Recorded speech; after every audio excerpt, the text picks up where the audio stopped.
Oh, is this the new device? Yes. Okay. Are we recording? Yes. Okay. Okay, so we're going to start the meeting, but I just want to say that we're recording the meeting and we're using a new system. And the system not only picks us up, but it will pick up, because it's very sensitive, I've been told, discussions being held, and so you might want to be aware that of the sensitivity of the new machine. No bad comments out there. Okay, we're calling the meeting to order, and the first thing is the opportunity to hear comments from the residents. And the weather. Keith, can we please have a weather report? Because Ms. Tiffany stopped me on a busy roadway the other day. To be clear, he was on the sidewalk. I was on the busy promised. roadway. That's right. Well, you got it then. And next week, it was 75 today. Next week, how about 80? Really? Now, don't worry about what's coming over the In weekend, between. because that's not gonna be any big deal. Okay. There's no snow? Well, there could be a little bit. But Just don't worry. a conversational kind of stuff. Nothing to worry about. We'll be back up in the 50s on Sunday.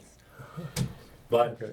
I'm looking for, an early spring. Right now, in front of everybody here, I would like to officially pronounce Old Man Winter dead. I'm a little leery about doing that because, we've had a foot or more of snow in several Marches in the past. Right. But it's looking good right now for an early spring. So Well, I saw today that might there have a are, few whatever words the of- yellow flowers are. What? Forsythia. No, yeah, the forsythia are already starting might to have a few bloom. choice words, Tiffany, for the groundhog. I think he's gonna be wrong again. Anyway, think spring, enjoy the beautiful weather. Thank you, Keith. Thank you. Anybody else? No, not at all. All of these people here and nothing to say? Frank? I'm Frank Correll from Turner Lane, and I think first item I'd like to mention is, I don't see anybody here, but I'd very much like to compliment the Community Engagement Committee for the very delightful afternoon in the film. And Here, here, I think- yes. I think it was a really fine experience. I understand that there are over a dozen bottles of wine left, and I would hope that a decent policy can be devised so that that particular collection of wine doesn't go sour. We keep that in mind. In that connection, Mr. Chairman, I have a suggestion to make. Now, I realize that Oscar Wilde said that to give advice is never a good idea, but that to giving good advice is fatal, but I'm going to go ahead and do that. I think a great deal of goodwill was generated as a result of this event, and I think it would be a really good idea, particularly since one of the things we're going to be discussing, or you're going to be discussing, and I have a question on that, is going to be elections and participation in elections and participation in village government and volunteerism and what have you. And my suggestion, my modest suggestion, Mr. Chairman, is that you compose a letter that addresses every single household in Martin's editions, i.e. 320 or whatever it is, which talks a little bit about the goodwill that was generated, how nice it was to meet people, including some new people and what have you, and what this village is all about, and call attention to the fact that there is an election, that candidates are looked for, that there are opportunities for volunteers and all kinds of things. You wrote a very, very good letter several years ago with regard to the question about whether non-US citizens could vote here. In fact, I got it into a federal file in connection with my wife's citizenship.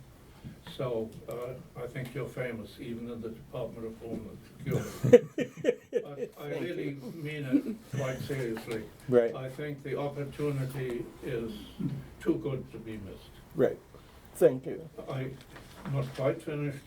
I'd like to once again repeat the question that I asked at the meeting last month. And that is, we've got some pretty important stuff coming up in this agenda.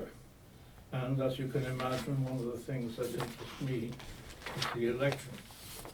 And the question I have is, I got a chance to see what this election stuff was all about day before yesterday when I was able to obtain a copy. And will the audience be permitted to participate in that discussion?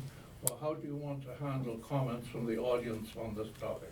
I think that what we'll do with that, and also when we do the charter amendments, that we will introduce them, that we will have the council comment, then we'll open the floor for visitor comment, for resident comments, and then close it again for us to vote as a council.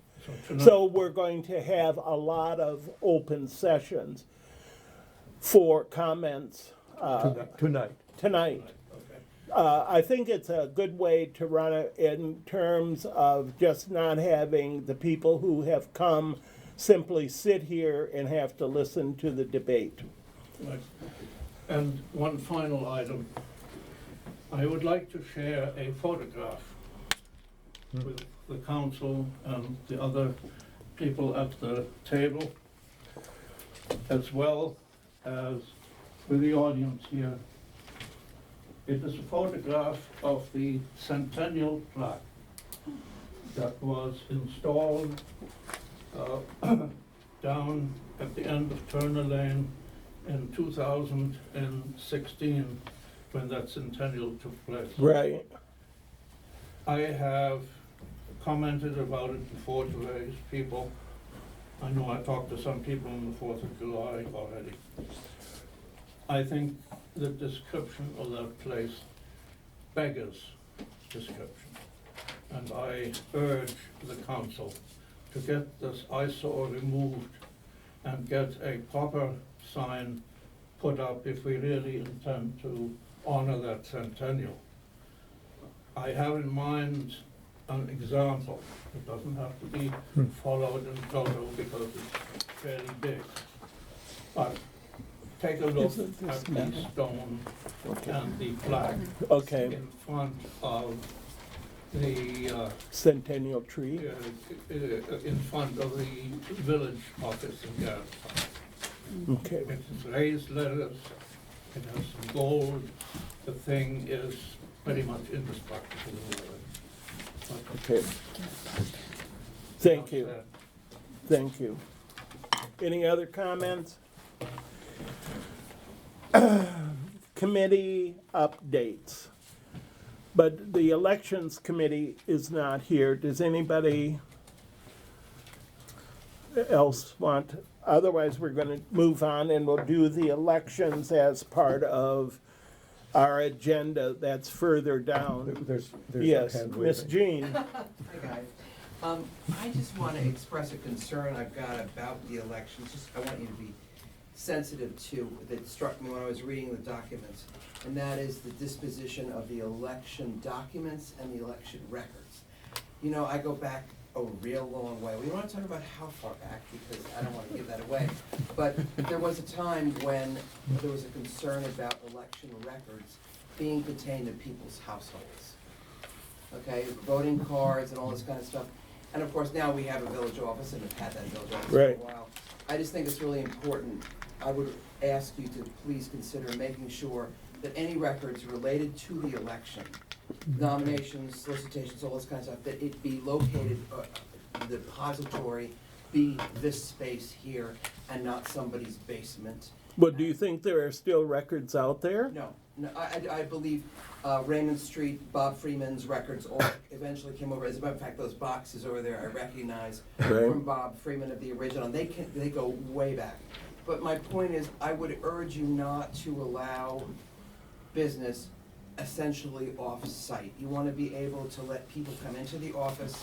We had a system that was set up, there's a locked cabinet that belonged to the elections committee, a locked file cabinet back here where all the election files were kept. The computer, there was a piece of it that the elections committee chair made use of. I just think it's important that the records not get loose, that it be here for examination. If somebody calls on you Right. about public records, you know, your attorney can tell you, but I don't think you want public records in somebody's basement. No, and we've been very good about the elections committee after the elections have brought all of the ballots here.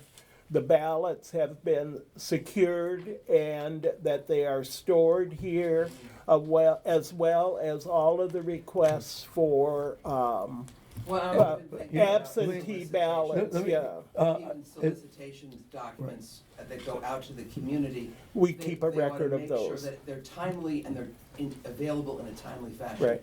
Here in the office. If I It's just recall, good practice, I think. I don't think the election committee procedures say anything about storage or protection after the event of records. Well, I there missed is, something. the state has rules and, Oh, And the village has a document retention schedule. I don't Right. recall what the destruction date is for election records. 6 months. Yes, it's usually pretty short for Okay. election records. okay. right.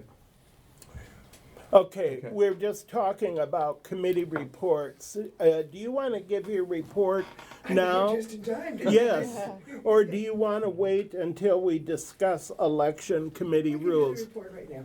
Okay, Let me just get set. while she gets herself settled, we're gonna have a motion to approve the minutes of the last meeting in January. They were approved by email, but if someone would move to, motion to approve the minutes.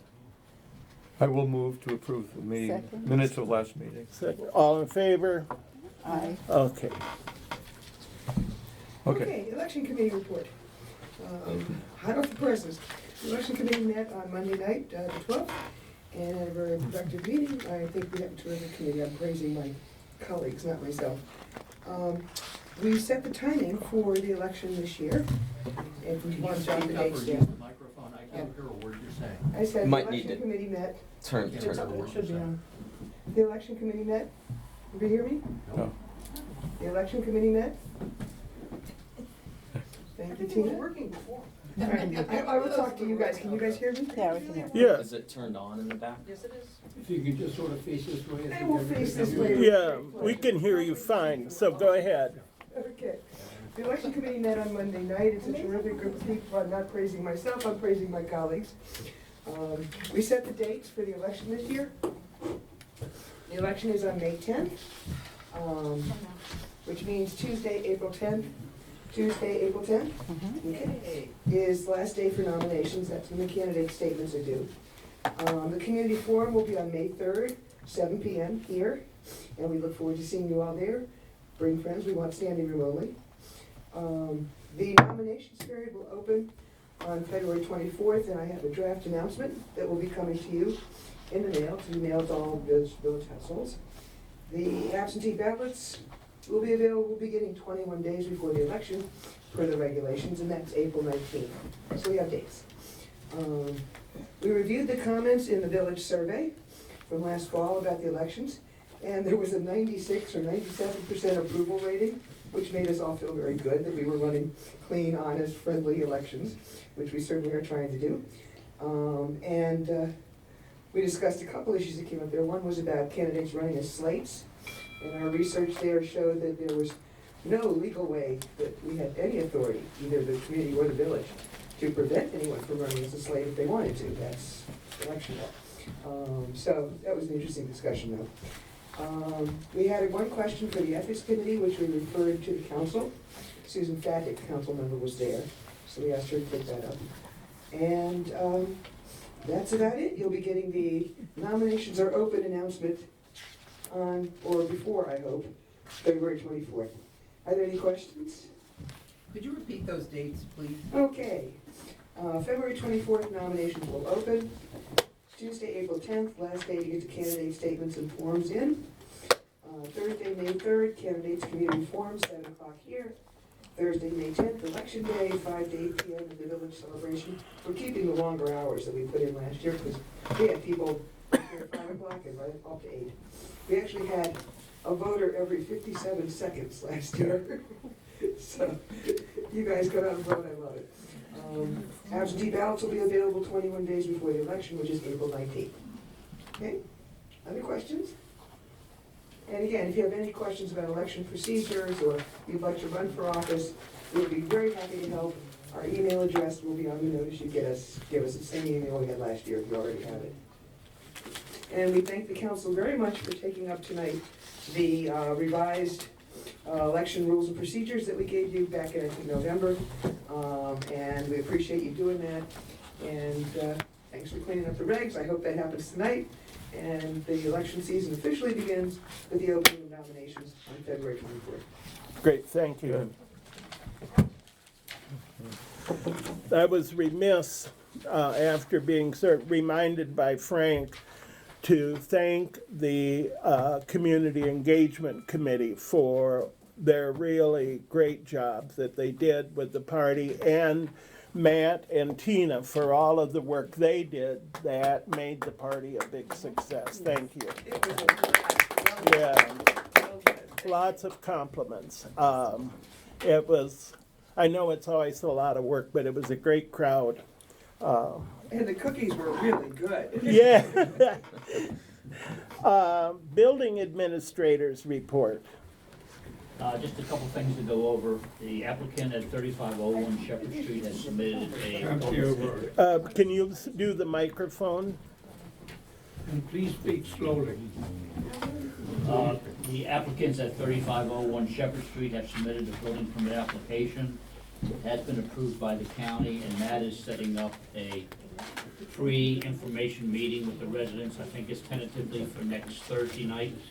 Yes. And that house is being, or that, is it a house being built? No, it's a addition to the existing house, And the address again? 3501 Shepherd Street. Okay. There's nothing new to report at 3505 Thornapple or 3407 Thornapple. The improvement at Brookville Road and Bradley Lane is still scheduled for sometime soon. I've got a call into the State Highway Administration to find out when that's scheduled, but I haven't heard back from them. And Matt, well, I guess we'll be discussing later on the GIS update. That's all I have. Excuse me, Doug. When, Just a minute. I need a date. I didn't hear what he said. The date on Shepherd Street? February 22nd. Next Thursday. Yep. Thank you. Yep.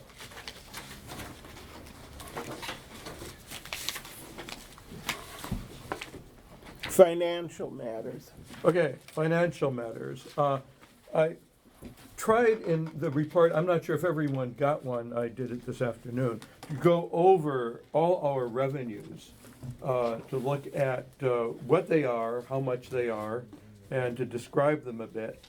And I just want to say that the main point of all this is that except for our income taxes and the property tax, the real property tax, most of the others are very small.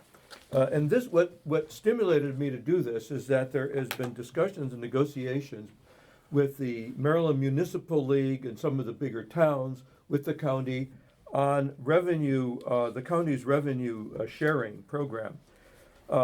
This is a formula by which municipalities get back from the county some of the property taxes that are being paid into the county, where the municipality actually performs the functions, like trash pickup.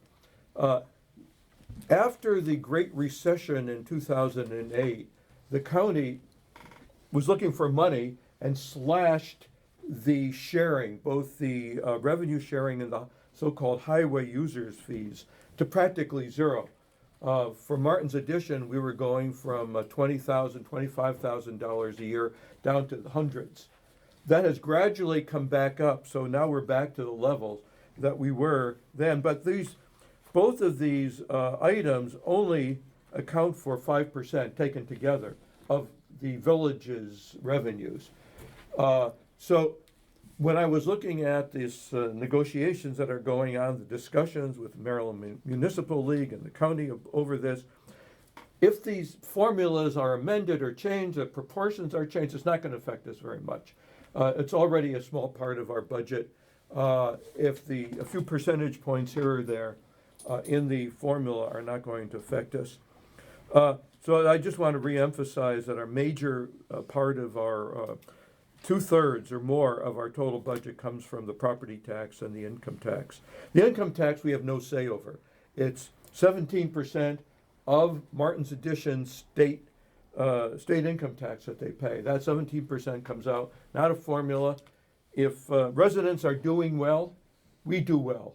If the stock market goes down, we don't do well, and that is tended to follow the economy. So that's in the report. There are 3 other points I wanted to make.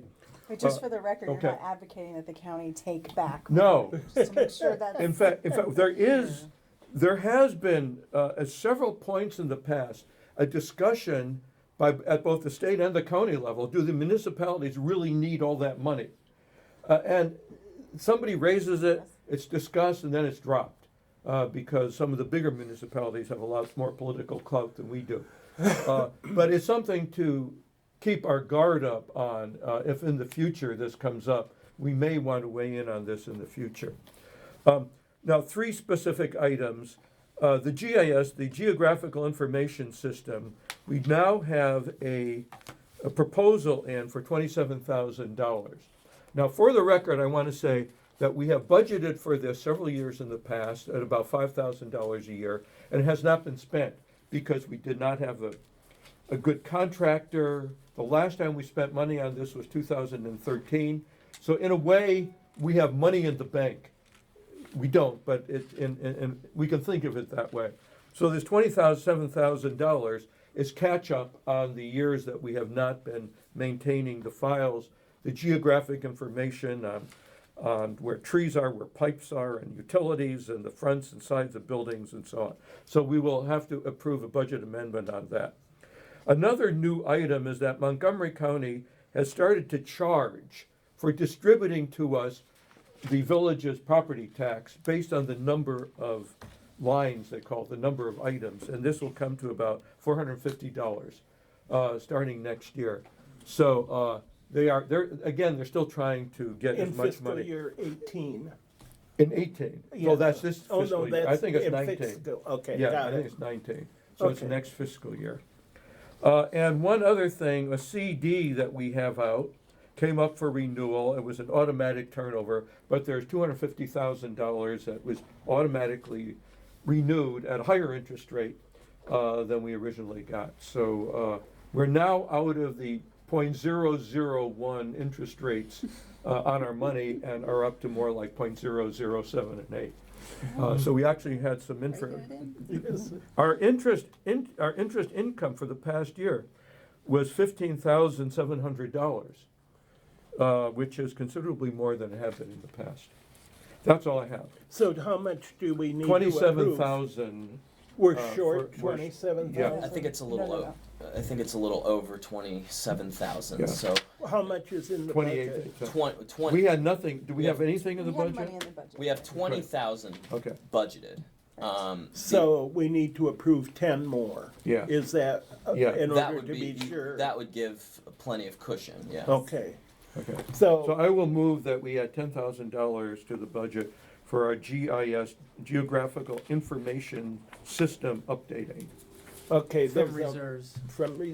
Oh, from reserves, oh, because we've had it in the past, or does that have to be specified? Well, if you are, where the money is coming from depends on what sort of motion we need to have now. If you are appropriating money for the first time from reserves, we would need a supermajority vote. Okay, So it's coming from and reserves and not because another we line haven't item. Okay. done anything. Oh, no, in we're other not things. transferring it from another item. Okay, Right. yeah, so it's, Right. yeah. Okay, Yeah, a motion then. So a motion from reserves to increase that budget item by $10,000. Second. Discussion, all in favor? Aye. Opposed? Supermajority. Right. had to be unanimous. Okay, good. Election election committee rules and regulations. What is the, That's tab Yeah. 5. tab 5? Tab 5 and tab 6. Tab 6 is the resolution, and tab 5 is the actual rules and procedures. So these are the amendments shown in red line that the committee has recommended to the existing rules and procedures. I think we meant to introduce these at the December meeting, but the December meeting was canceled, so the council is introducing them tonight in order for them to be in place for the election. They could be adopted on an emergency basis tonight and then readopted at least 30 days from today, which would be the April meeting. So they could be adopted tonight as an emergency Right. and then adopted again at the April meeting after a public hearing, if the council wishes. Yeah, Ron, I had one question. I don't know if you did this or who did it. Yeah. The yellow lines, the yellowed items in here, what does the yellow signify? The highlighted yellow are my suggested Oh, edits. okay. Yeah, the committees are all in red. Oh, okay. And given the proposed charter amendment that we'll discuss later, Mhm. that will delete the express 30-day time period for nominations, the specific reference in the rules and regulations to that charter section is no longer necessary, Oh, okay. assuming the charter amendment would be adopted. And then my second suggestion was to add the sentence, anonymous nominations shall not be accepted, because following public comment and council discussion at the last meeting, that sentence is being removed from the proposed charter amendment as more appropriately included in the rules and regs instead of in the Right. charter. Well, Ron, I had one clarification I think I'd sent out. Yeah. That according to the charter, Mhm. it says a nomination, so the effect must be given by a qualified voter. And a qualified voter is also a requirement to run. That's And a right. qualified voter is a resident or someone who resides in. In order to determine that someone is a resident, it cannot be anonymous. Correct. So it's implied in the rules or in the code, actually in the charter already. Correct, it is implied, but the committee wanted to make it express, and I recommended it be made express because we didn't want to face the argument, and this was discussed when the anonymous nomination was submitted in the past. As a matter of fact, it may have actually been submitted by a qualified Yeah, voter. right, We but you also don't- had no way of disproving that. And so in an abundance of caution, the committee Okay. actually made an effort to determine whether the nominations were legitimate. But adding the express language would just clarify Okay. what I think is already implied. Okay. Is there, I didn't hear the debate last month about the 60 days, that wanting 75. Marty, could you explain why you want that longer time for nominations to be open? Yes, because we have had problems, despite our best efforts, to get the election packet put together and mailed out in time to get it to all residents by the regulatory deadline. The rules require the committee to have that packet in your hands 2 weeks before the election. That's really difficult if you have only a month between when the nomination materials comes in and the election itself. And the post office takes 3 weeks to deliver things. Last year, we got the nominations packet ready literally 24 hours after the nominations closed, and the packet still came late to half the people in the village. We were appalled. We've spoken to the postmaster for our region about that, and I think we can remedy that. We may ask our new street captains, our block captains, to walk the packet around to make sure everybody gets it. But what we wanted to do was move both the opening of the nominations to 75 days before the election, and the date that the candidates' materials are due to 45 days before the election. so that we would have a cushion in there in case of post office screw-ups, having had post office Okay. screw-ups 2 years in a row now.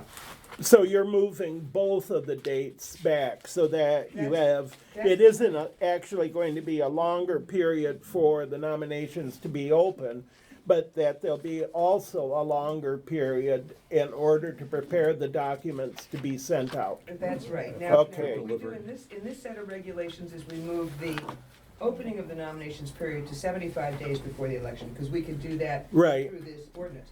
To change the due date for the materials, the candidate materials from 30 days before to 45, that's in your charter amendment, because that language is actually in the charter, the 30 days. But the plan is to move them both. So we have a 75-day or a 45-day.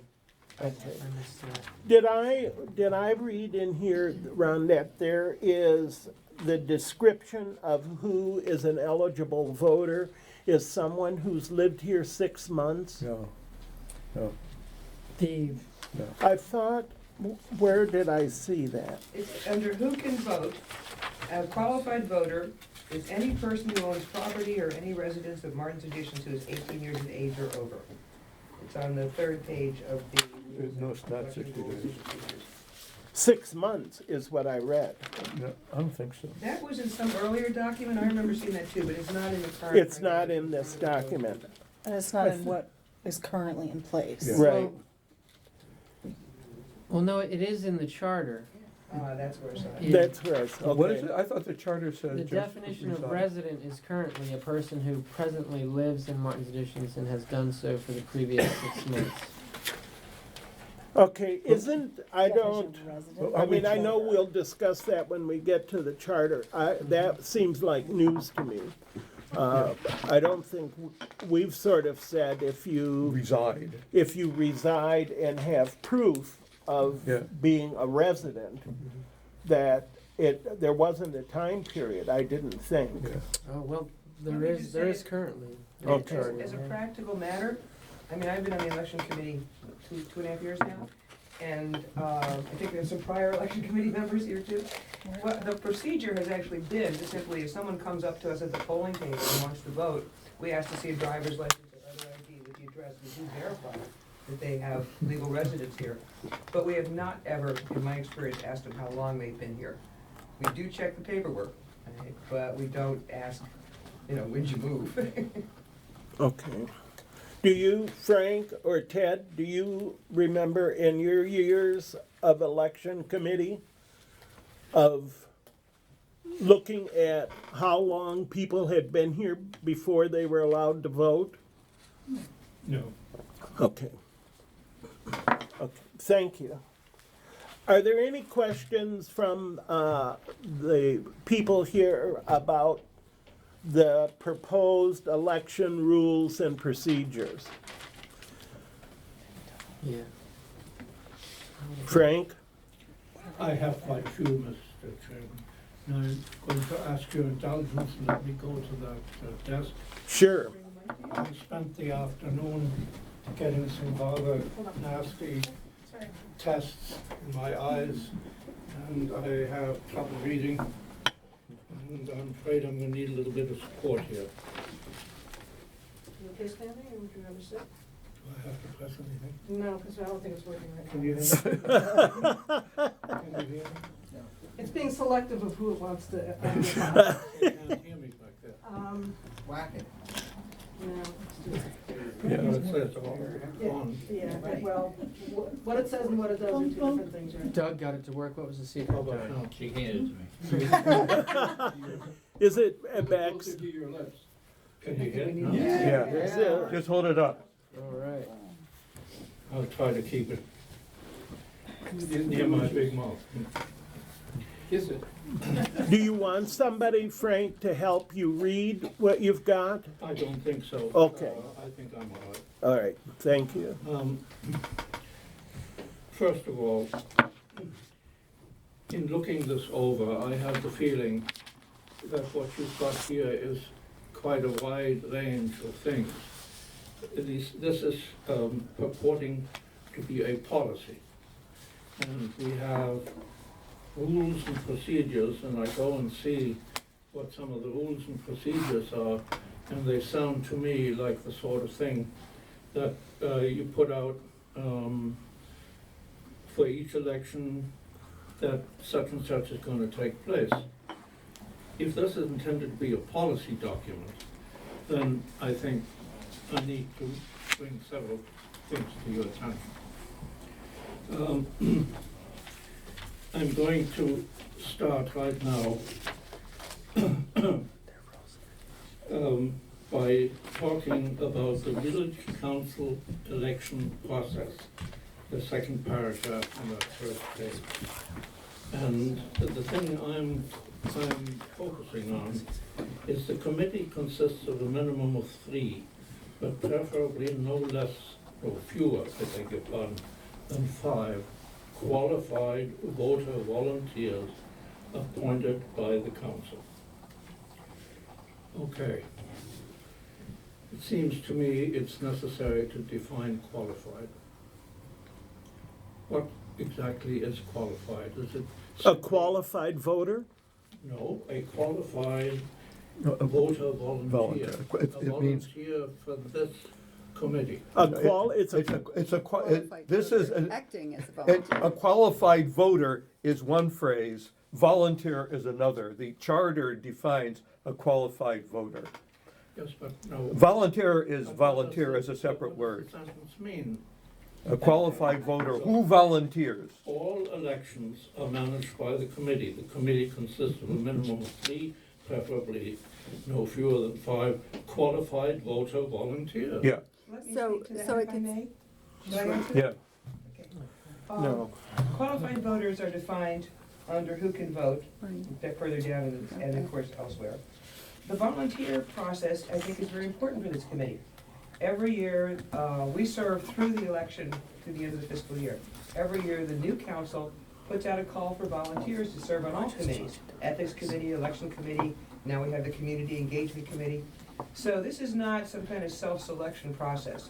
It's wide open to any village resident who is a qualified voter and would like to volunteer. The council puts out a call for volunteers for the various committees. Residents call them back and say, I was willing to do A or B, and then the council makes the appointments. So this year, for example, I did not know 3 of the people on the committee. I'd never met them. Well, but the qualified voter is someone who is eligible to vote. That seems very clear. I understand plain English. Okay, But what I don't understand is, in this case, do you mean something other than a volunteer who has to have qualifications to serve on? No, No. that's what it means. It means a They have to have no qualifications. it means a Right. qualified voter. A qualified who voter volunteers who and volunteers. is appointed. Do you believe, in that case, that there should be any kind of requirements for someone to serve on something like the elections? I mean, this isn't organizing a party. This is running an integral part of the government. and do you believe that the volunteers that have been volunteering for the election committee are in some way not qualified? Well, they mightn't be. They might be exceedingly prejudiced. Oh, yes, I suppose that's true. You don't only do suppose Well, that, so- but you know very well it is true. What, that they might be prejudiced? Indeed. Well, I think that's been operational for quite a number of years, Frank, that there's been prejudice on the committee. So it isn't something new we're dealing with. We're hoping not to have it. And I feel in the last couple of elections, there hasn't been any prejudice in the committee. Do you- That phrase is directly taken from the charter. Qualified voter volunteers is taken directly from the charter. Well, we're talking about regulations and policies, and I think it's a good idea to have them clear. Well, As to Frank, what they mean. Frank, what how would you amend that? I think I would define what I would expect a volunteer to be able to do, and that would also give the council some some ideas on what kind of requirements or what kind of criteria to use in appointing volunteers. Okay. That's my point. Okay, Nothing did- more. no, let's move on. What is your next comment? The next thing has to do with something that's in red here, it's still the same paragraph. The council may appoint additional qualified voters as short-term assistant election committee members as needed. Now, let's put it this way. What will these people be able to do? Well, if we have a small committee, and as you know from running the elections, that it is useful at times to have more people at the voting, when there is voting, to help, who collect ballots, and who register people to vote. And if we've got committee members who are in some way unable to come to the voting day, this gives us the right to appoint people on a temporary basis. Again, I don't have a problem with that, but I have a problem is the extent to which they can assist the committee. For example, the committee, I don't know if it still does or whether it knows it does, deals with confidential information having to do with political party affiliations, date of birth, and things like that. It's the kind of data that, quite honestly, ought to be kept to a minimum from the point of view who have access to it. Right. The idea that we just say, okay, we're going to appoint 2 additional people without specifying what these people can do, if they're going to be assistant sheriffs, if you want to call them that, I don't think is good regulation or good policy. Okay, thank you. We appreciate that.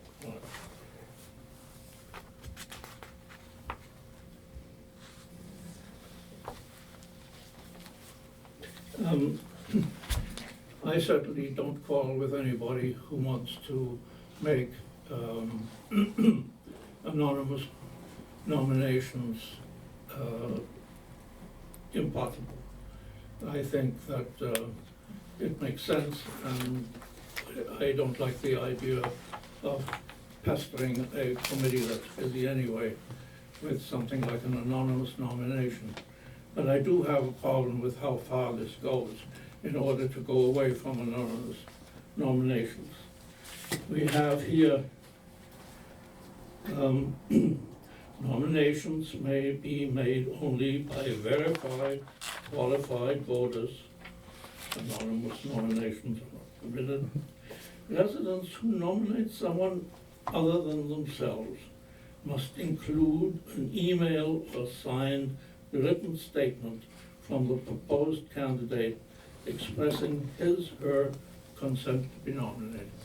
I have a problem with the idea that the only nominations that are acceptable are those that are signed, sealed, and delivered. For any number of reasons, people may not be here. I may wish to nominate somebody who happens to be traveling. Somebody else may have reason to nominate somebody because they think they would do a wonderful job, but somehow haven't been able to get a hold of somebody. I think that this kind of language does not belong in a system for a small village democratic government. Okay. Okay, next item.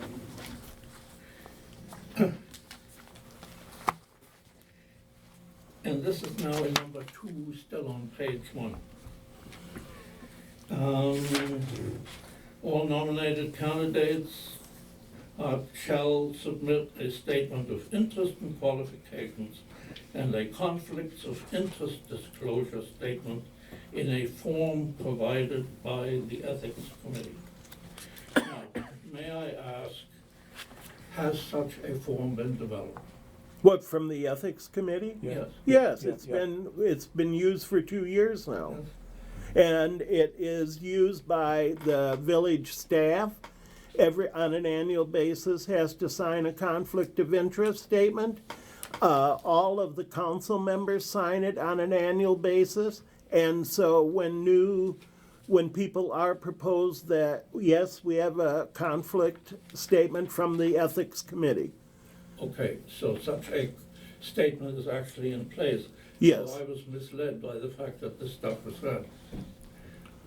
So you'll have to excuse me, Mr. Of Chairman. course. As I said, my eyesight leads. No, it's fine. I think it's an important question for you to have. Now then, we go on to the very bottom of the page and the next page, the sentence that begins with the election committee may specify any standard questions to which all candidates are requested to respond. What in heaven's name does that mean? It means that the committee can say, we want this information from all of the candidates. We want to know where they stand on budget, where they stand on roads, where they stand on, snow removal. That if there's an area where there has been citizen interest, that the elections committee has the option to prepare questions that for all of the people who are nominated and want to run for council. Seriously, you need that in here? Wouldn't you think that was just a natural part of what goes on? Well, yes, I would, but it's also important that candidates know that the election committee has the right to do that. Yes, and the candidates have the right to ignore. Right, it says they are requested to respond, it's not Right. that they must respond. Right, They are requested to respond. Right. So we're clear on this. right. We can't sit around and ask a lot of questions where candidates sit there answering whatever. Well, usually they're questions that are brought to the forum so that the candidates are all answering to the same question at the forum. And it's not different, I think, than what you used to do when you were doing the forum. Let's put it this way, we assumed that candidates would make their statements and would live or die by them and would answer questions when people said, well, what do you think is important? Okay, okay. Sorry, I must admit that up to the age of 8, I think I did have a nanny, but I haven't had one. That's important for us to know. Now here, this here kind of confused me also. No later than 2 weeks prior to the election, the committee shall give public notice of the candidates for office and provide access to the written statements of interest and qualifications, and shall designate the date of the election, the polling place, and time. Now, Mr. Chairman, today we had Chairman Committee give you a timeline. Right, Timeline certainly is published. yes. What is this doing in here? What is this 2-week business? Especially since later on in this form, you talk about you can ask for your absentee ballot 3 weeks before you, before the time. It seems to me that if you're writing regulations and policies, you want to clean this one up. Thank you.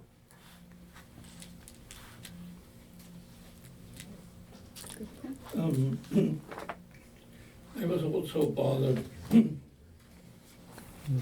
Oh, by the way, I'm always worried when you get a committee and you're dealing with government, and you get language like the forum shall be moderated by the committee at its sole discretion. This sounds like the kind of thing you get stuck with when you get caught in a commercial dispute, and the company that you bought the stuff from says you don't have any rights, we have the sole discretion to send this to arbitration. And quite honestly, I think should delete that language. Okay, we will consider that. You know? No, I got thoroughly, I got. Where a little is bit that? confused here. Before we We go get ahead, page Mr. Chairman, three. may I address? Yeah. Yeah. issue? When we get to But page. when, Frank, Wait. we have our council Frank, wants may some I comment. address your last Yeah, point? that's an important point. May I address your last point Yeah. about the 2 about weeks? The sole Oh, discretion. the two, No, no, the 2 weeks. The 2 versus the 3 weeks. Yeah. Yeah. So currently, the Uh, charter currently, On just one point. What I'm basically saying is, if you've got 3 weeks in which to apply for an absentee ballot, you certainly ought to know what you're applying for.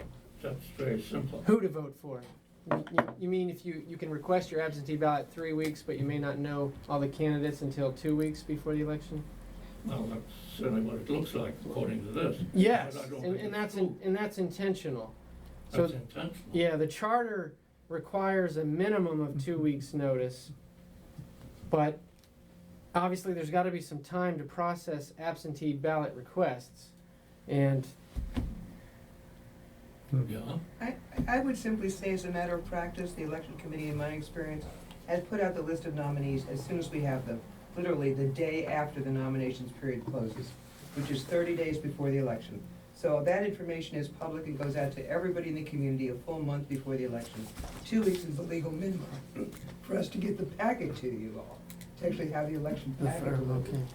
well, But the information, we put it out every day, every year I've been here. And I think you did the same thing as soon as we knew, well, obviously, give you the maximum notice on it. So that the 4 weeks before the election, everybody knows who the nominees are. Madam, I would make the modest proposal that if you're gonna have a policy, and if you're gonna have a regulation, then say what you really mean, which is that the elections committee will endeavor to notify village residents on a time frame, who the candidates are, and that whatever As quickly as supplementary possible. information is to be supplied, will be supplied in good time.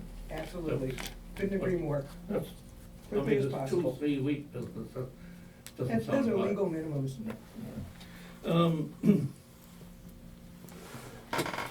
I was confused, I'd like to get a definition or an explanation in who can vote.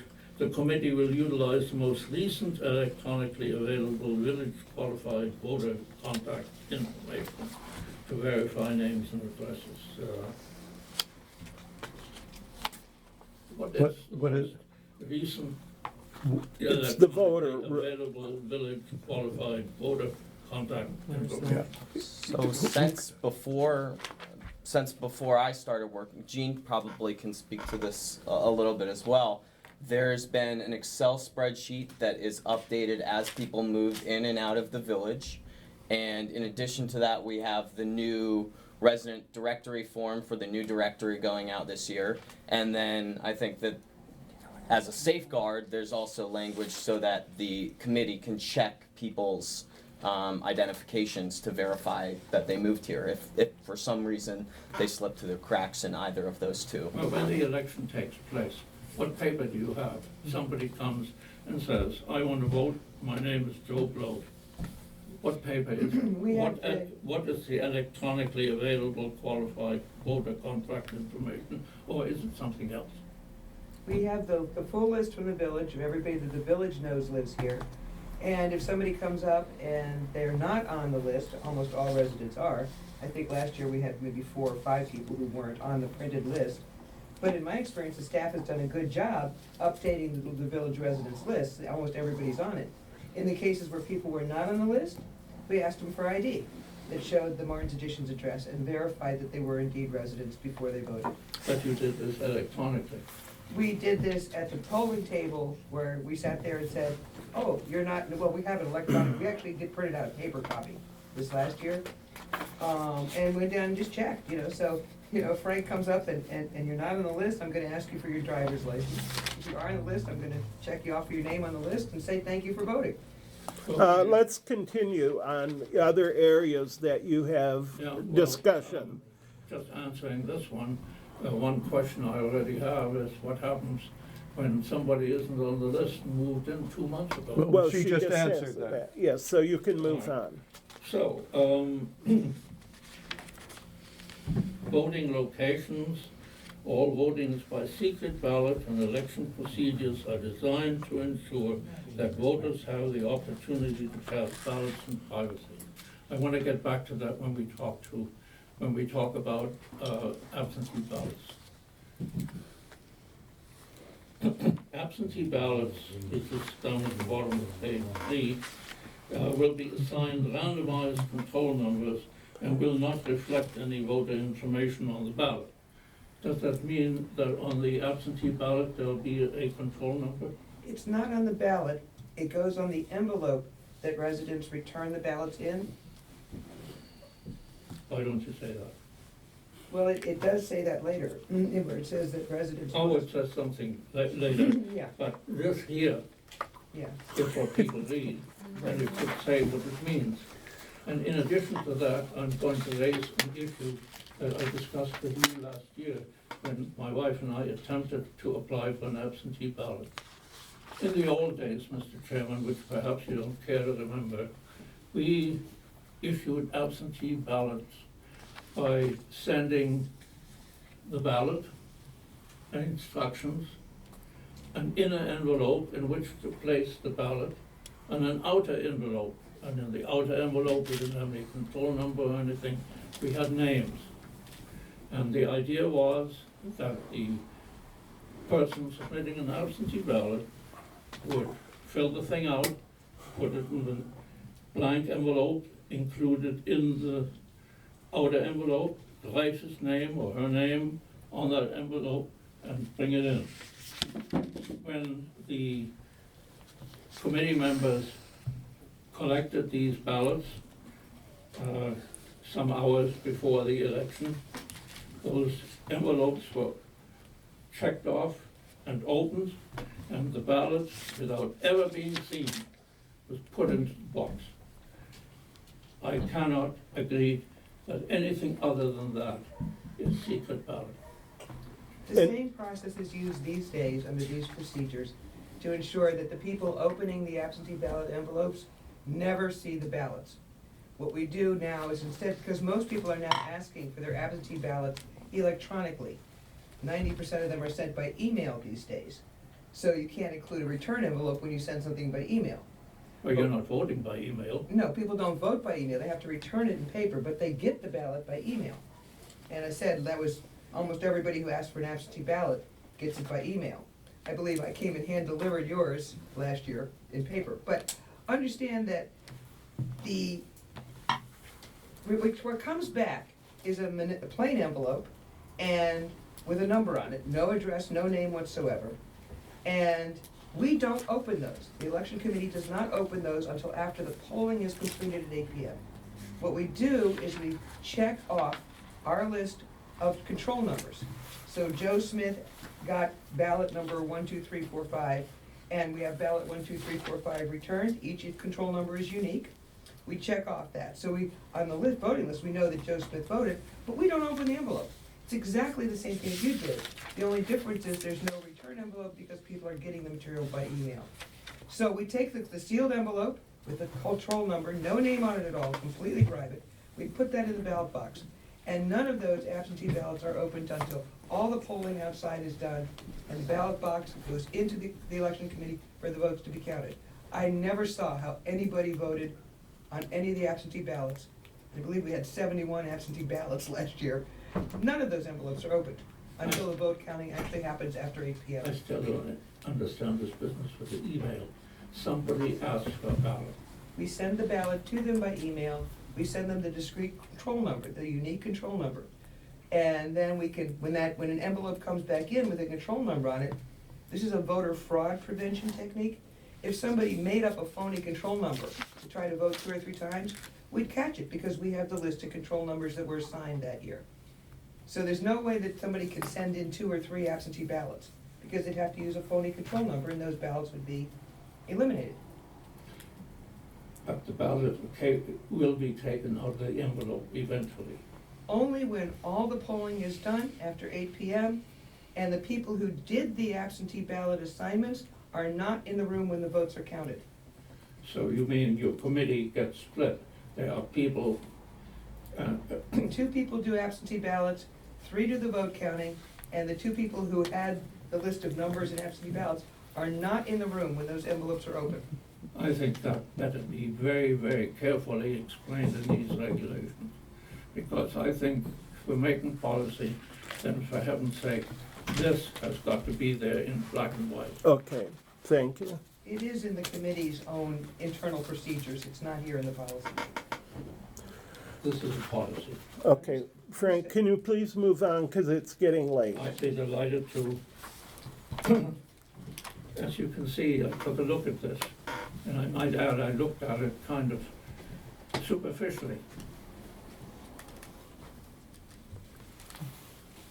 Thank you.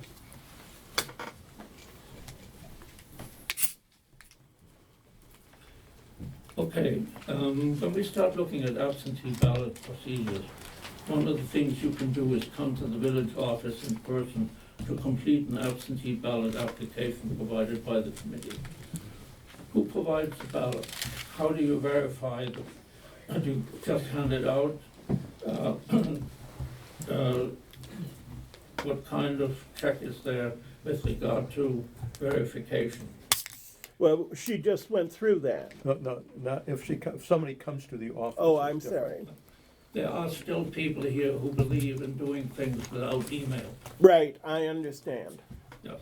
So what happens? That request comes from the staff, right, the office calls. Comes to the staff. Well, the staff has the request filled out, they call us and we come pick it up, the committee picks it up. We then hand deliver, if somebody's not on email, we will then hand deliver the ballot to them, All right. along with the instructions, just like you used to do, Frank. I hand delivered about 20 last year. If I'm not mistaken, Marty, I think we had people put their requests in the ballot box itself to That's even true. eliminate Right, the staff didn't from even handle handling you're it. right. And then maybe once or twice a week, the election committee would come in, open up the, You just gave them the applications, once they filled it out, it went into the ballot box That's and right. you never saw it. that's right. And I think that's good, that keeps Well, staff with apart. a 21-day period, relatively short period of time, that election committee better be here often. Yes. That reminds me also, I think that any request for an absentee ballot should also give people the opportunity to see what they're voting on, and that candidate statements be supplied. Right, they will be, and as soon as they're available, they go out to all of the residents. Yep. Including absentee ballots, Yeah, everybody. Everybody. even, we're coming to my next point, and which is perhaps the single most critical point that I want to make, and that is that absentee ballots may be requested on an individual or household basis by the qualified voter or a member of his or her household, provided that if the absentee ballot request states email as a delivery preference, each voter for whom an absentee ballot is requested must have a separate individual email address. Now, the idea of government in the village is for the benefit of people who live here, and hopefully they get interested enough to participate in one way in the life of the village, even if it's only to attend parties. Now, I think that I want to go back to Tom Paine, one of the revolutionary founders of this country, when he said those who would enjoy the benefits of freedom must also undergo the fatigue of supporting it. And I say, if you want a ballot, you ought to apply for it. Not somebody come in and say, I've got 4 kids in college and give me 5 ballots. I think that is good procedure. It is anti-good government and should be discontinued immediately. Thank you.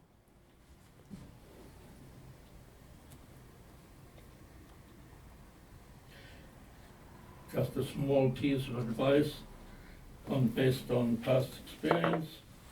When we talk about what to do with absentee ballots, down at the bottom of page 4, number 2, we talk about dropping the absentee ballot in the slot in the locked ballot box in the VMA office not later than 3 p.m. I think you said you had 70-odd ballots last year. I know that the last year that I was involved in this, we had, I don't know, something like 100. My very modest suggestion to you is that you agree to make the deadline maybe Noon? I actually like that. We were trying to give residents Right. the maximum time to get their absentee ballots in. Noon would be better for the community. Incidentally, on this absentee ballot stuff, Mr. Chairman, I don't really care whether somebody who's asked for an absentee ballot decides that they're gonna go and bring it to the polling place and hand it in. Right. That doesn't bother me particularly. But I think it's a very good idea if people follow the regulations and that the regulations are clear enough so that when an absentee ballot comes in,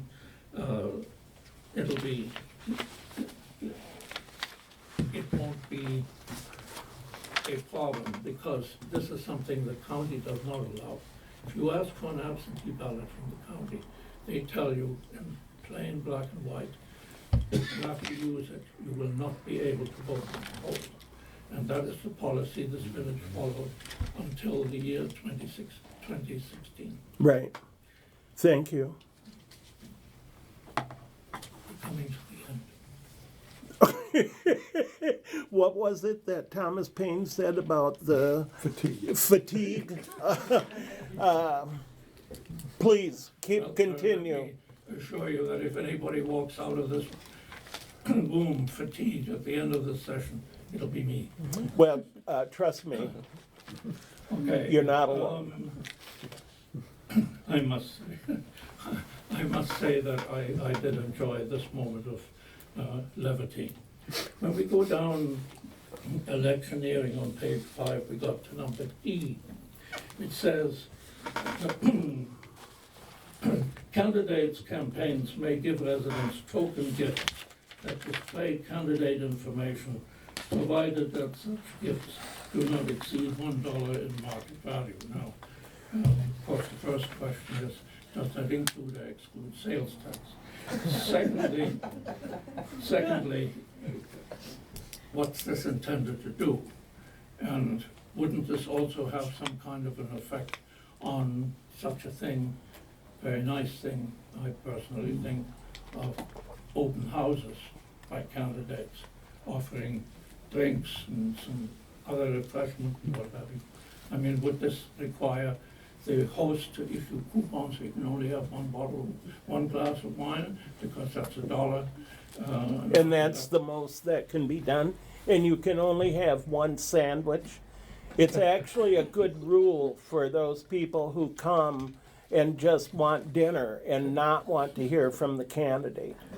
So it's wonderfully limiting. I think, you know, I know what you're after, Mr. Chairman. How, in Christ's name, would you enforce it? I think that what it was intended for was that apparently last year, one of the candidates distributed gifts to every house, and it raised eyebrows. And I think the election committee was trying to find a way to reasonably address that issue of, that candidates aren't buying votes. I don't know how serious the problem is. But if you want us to remove that sentence, we will. I think that would be nice. Okay. And then if some candidate wants to have an open house and people come, they can feel free. Right. If they want a second glass of wine. or a second sandwich. That language was put in to protect the candidates and to make it clear to village residents who raised questions about any such gifts, that in fact it was allowable provided the gifts were of marginal value. We did not want candidates to be criticized, as one was last year, for handing out bottles of water that had little campaign information on them. We actually thought that was a pretty cute, creative idea. We wanted to give candidates permission to do that within a reasonable limit so that we weren't talking about vote buying. This was intended to enable candidates, to give them permission to do what one of them was creative enough to do last year, and we thought was actually kind of cute. So this was about permission for candidates, not a prohibition. Well, you might also include a requirement that electioneering people desist from frightening candidates' children. Absolutely. Incidentally, I like your idea of setting and enforcing a reasonable no electioneering zone. I would change shall exercise its discretion by simply saying shall. It's not a question of discretion. There should be a dead zone with regard to electioneering. I don't know what 100 feet from the election table is. I think it'd be nice if pretty much the front of the stores were cleared for that sort of thing. Last year, probably less than 20 feet from the election committee, an individual came up to me and tried to sell me some kind of political stuff. I told him to beat it, and he did. But You can also come to He the had no committee, because we business. will come and ask him to Yeah. move. he had no business coming there. That's correct. And we did try to enforce that last year. So yes, if you ever have somebody who's electioneering within the zone, come get a committee member, we'll immediately help you deal with it. You don't have to send us Just to a a couple point. of other little things. Number one, I know that you are concerned about students, and I think that's fine.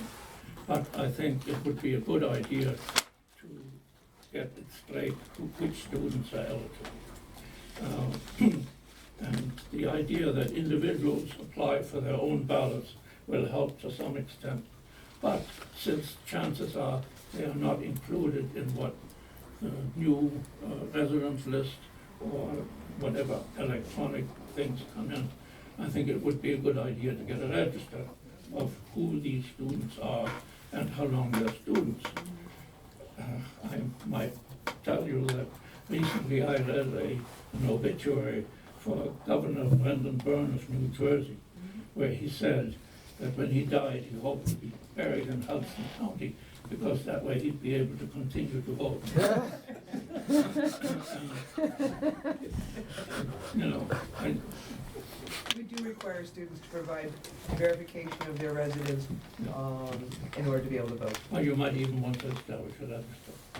They have legal residence as long as they're still at their parents' address legally. Well, I mean, I leave that up to We you. just verify that. Now, we've gone through this, and I apologize for all the time I've taken, but I would like to mention that I don't see anything on the actual voting procedure, how the eligibility is checked, the use or not use of the confidential county information. Secondly, I think it's a good idea to have something about the availability of supply. Number three, I think there should be a requirement that the ballot be filled out in ink and that pens and clipboards are provided by the village. Number four, that the counting of ballots is to proceed right after the polls close with the presence of observers if some are required or requested.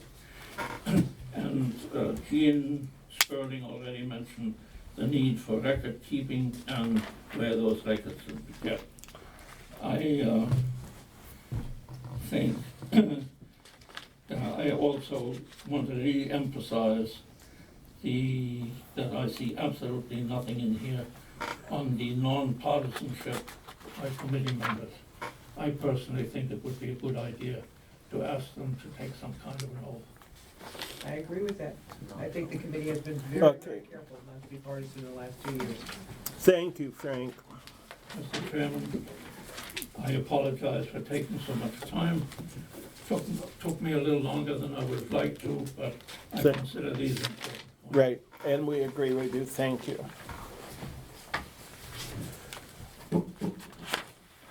Does anyone else have comments before we look at this? Can I just make a suggestion? Yes? Think about maybe drafting up an oath of appointment that would be sort of universal, it would apply to elections committees and other things like that, much like the oath that the council takes, that would include all the things that were discussed tonight. It'd be on record, somebody signs it. I haven't never seen anything like that, but I'm sure that there's some model out there. Okay. Oath of appointment. Okay, thank you. You're welcome. So we've gotten Frank's comments. Are any of those comments that Frank has made, do we want to incorporate them in here before we make a motion to adopt? Yeah, go ahead. You were gonna say something? Yeah, so on the first point, the document is titled both a policy and election rules and procedures. The charter uses the phrase rules and procedures. So the rules and procedures are both regulations and administrative policy procedures. So I think the title is appropriate because the reason I use it, frankly, was so that it would be filed with our other policy documents. Because Right. we've got a template. For that. But it would be perfectly appropriate as well to strike the word policy and just rely on the title, election rules and procedures. I don't have strong feelings either way. But don't we use that for filing? I mean, if you wanna take the word policy out, but keeping the number. Yeah. But so then the question is, what is it, what number is it? We could change it to resolution number, but I think it's fine. It's being policy fine. number. I think that of all of our issues, that's the one that, And then, so the sentence regarding, Tiffany pointed out, anonymous nominations is provided in paragraph 1 on page 1, so we don't need to say it twice. Right. I added it on page 2, so there's the second sentence highlighted in yellow on page 2 Could could be be that. deleted. Right, okay. the anonymous nominations. Yes. Okay, Now, on the issue of who has access to the control numbers and who has access to the ballots, so if you look on page 4, paragraph number 2, currently the sentence states, only designated members of the committee will have access to the contents of the ballot box. To make that clearer, we could say, only designated members of the committee, add, who do not have access to the control number database, comma, will have access to the contents of the ballot box. Is that word? That is our procedure. okay. Okay. And then, yeah, it wasn't, well, that's all I had for now. What did you do then? Oh, well, that's addressed by the same edit. Do you want it in two places or not? No, I don't think so. But yeah, I have one other point that Frank, actually, where's Frank? So many of the points you raised, I had some qualms about some of the same issues. And one of them is Are you somebody- on, who can vote? who can vote? On page 3. 3. 3, where it says, any voter not listed, where, got my glasses on, should be prepared to show driver's license, utility bill, or other documentation acceptable to the committee in its sole discretion. Is this, shouldn't there be some kind of an appealable to the council or something like that? Is this something that can only be left to the elections committee? So, Preferably yes, because you don't want the council engaged in Any part judging of it. elections. Yeah, Some communities so will preferably allow. yes, that it would be left to the election committee, not Right. that there would be an appeal process to the Right. council. Some communities will allow incumbents to serve that role as long as they're not up for re-election that year. But I think the better practice is divorce the council Yes. altogether. altogether. Yeah. So there's no appeals process here. If Other than somebody- going to, they could take it to court. Right. Well, I would say, Yeah. there's no appeals process at the time, like, you It's deal yes or now, no. grieve later, if there's a Yeah. problem. Right. To say, look, we don't like this. Okay, Um, any other comments? I don't Okay. know, if you wanna talk about qualified voters who are appointed? No. Okay. Okay, I need a motion But, you to, did say that you would take out, just for the record, on page 5(1)D, would strike the candidate's campaign. No, Although, given the explanation, where is it? Just wanted, the limit, I This think one, the limit is 5B. good. Candidates, oh, maybe not to exceed $1. I don't have a problem with it, I just, there was an exchange, I wanna make sure we Right. honor that discussion. Is there not a way to gifts not to exceed, $20 is the standard for the state public ethics law, but I don't think that's too high. 20 That's too high. $20 a Martin's edition is a lot of money per voter. Buy a vote for 20 bucks a head. that do You not change the number, I mean, what can you get with $1? nothing? 49 cents, that'll cover the bulk purchase of bottles of water. Okay, so let's just, we can't just spend any more time on that. Okay, let's leave it All right, and, and then I have one more suggestion. yeah. Yes, So we would need.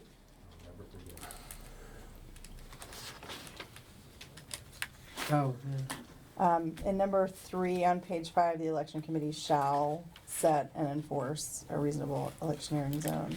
It went back to the exercise of discretion, we expect them to do Right. that, correct? we could change back to the that's what I was gonna gifts. say, just Yeah, revert to. provided that gifts are modest in fair market value. Define model. No. Committee discussed You're Okay, modest. is $10. lying. Then put in $10, so they can have 2 glasses of wine and a sandwich. I don't believe Well- hospitality is considered a gift. Cor- but- yeah, I would agree. Okay, This regulates gifts, and hospitality is under not the a gift. state ethics law, for example, meals are excluded from the definition of gift as long as they're undertaken in the presence of the donor. Okay, Meals can only be taken at Olympia Diner. well, but so, okay, enough, And then on the electioneering, yes. we could revert to the prior statement, which just said, on election day, no electioneering is permitted within 100 feet. That was too onerous. 100 feet puts people Yeah, a block away. But I do I like think, that we what's wrong with the explicitly discretion? state, that we explicitly state the election, because we expect, the council expects the election committee to do Ye- that. and use discretion, yes. So Use what's your discretion on preferred? the Amount of amount of this. space, Yeah. but Right. not on whether or not they actually Ah. do. Right, Gotcha, Yeah. so you're just Correct. deleting the one Yeah. phrase, Right, exercise its discretion. Yes. Right. Okay, good. And then I would, one more suggestion. If the council wishes, it could adopt policy number 216-2 tonight on an emergency basis yes. after introduction, and also introduce the exact same policy as number 216-3. No, But not if we want it in place. and then have a public hearing at the April meeting. at the April meeting. But yeah, the number for the second would be 218-1. Why wouldn't it remain? Well, because we're, Two- yeah, it could be 218-2A, how about that? No, sorry, 216-2A. I called it 216-2 as amended. But I thought the 2-8, okay, whatever, 2-8, fine. Okay. So And- a and- motion to introduce And then, As an emergency, we need a motion just to introduce this as it exists. So As it's, amended this evening. pardon? as a procedural matter, it's introduced before it's adopted. Right. So would somebody make a motion to introduce Okay. I will This- move to introduce policy number 2-16-2A. 2. 216.2 and 216A. Oh, and There's gonna be 216-2A. two of them now. Okay. One One is okay. adopted tonight, For and the that, other one as is an gonna be the emergency subject of measure. a public Right. hearing Okay. in April. As an emergency, Okay, so the Policy. motion to introduce has been made. Is there a second? Second. There's a second. All in favor? Aye. All opposed? Is there a motion to accept policy 2-162A On an emergency on basis. on an emergency basis? Somebody move? I move to accept 216-2A on an emergency basis. Second. I will second that. Discussion? All in favor? Aye. Okay, and now I need, do we have to, that's it, that public comments are going to be made again on this at the April meeting. So the changes are going to be sent out. We are adopting this on an emergency basis so the election committee can proceed with the election under these rules now. And then we have one more time for public comment on the procedures, That's the right. election rules and procedures. That's right. Thank you. Introduction of the charter amendments. 'Cause this one's enforced. Okay, so we're going to introduce these one at a time, and if you have comments on them, you are welcome to make them. Ron, do you want to define these? Sure, And I'd be happy to. So, just by way of quick background, the charter amendments are the product of the village's independent outside compliance review that occurred in November 2015, and I added some additional suggestions to that list that was put together by the consultant based on my time at the village and issues that have come up. We've discussed the charter amendments periodically over the last couple years, and these specific drafts at the January meeting in response to some of the public comments and council discussions at the January meeting. Certain of the proposals have been amended and one has been deleted. The proposal to amend section 701 has been removed from consideration. That was the amendment which would have prohibited council members from selling supplies and to the village and dictating that at least 2 council members sign all checks based on the discussion about technological advancements in payment systems. I don't think that restriction is really necessary, and the way that the charter is currently set up as originally drafted, upon reading that, I think it already works, because it does state that the treasurer signs, the president signs. In the absence of the president or the treasurer, the council may designate other members to undertake their duties. So we already have a 2 signature requirement set up in the charter. And the other amendments I'll get to as we get to the individual resolutions. So the first resolution is regarding section 101 of the charter. And the last sentence of that provision states, upon ratification of the charter and the setting of a date for incorporation, the Martin's Additions special taxing district would be abolished. Because it's already taken place, the consultant recommended we could delete that sentence, and I agree, it's no longer necessary. Not really pressing to do, but because we are doing a comprehensive review of the charter, we might as well do all we want to do at once. Good. So, okay, Mr. Chair, so yeah. before, any comments from anyone on that? Yes, I thought retaining village, the special taxing district designation in the charter was kind of a nice way to allow history to be reflected in the document. It doesn't affect the way we do business, but it does say we were once, and for most of our history, a special taxing district. Just a thought. Yep. And they wanted it taken out because we already have that. Okay, It's no I longer agree, operative. I actually agree with Gene, it would be historically significant. Okay. And I would That thought prefer, had crossed my mind. Yeah. but I If thought you're in- not familiar terms with of this, and cleanup. you read this Pardon? charter, I mean, if you're not familiar with the rest of us and you just read the charter, upon ratification of the charter, like, you may still not know that this I is know, done. okay. So because we're not gonna make a change, Just delete that one. okay, delete. On to, Section 301. why am I on Here's the, this is the 101? exciting one, perhaps. Where is it? Tab 7. Yeah, you're Okay, under- So you, It's stapled together. There you go. okay, yeah, you can got rip it. out, rip out the first one. The second one we'll talk about is section 301. And the definition of resident. So this is pertinent to who can vote. As noted in the election procedures we just discussed, qualified voter is defined as any person who owns property or any resident of Martin's Additions who is 18 years of age or over. And the proposal would be to amend this next definition, which is the definition of resident.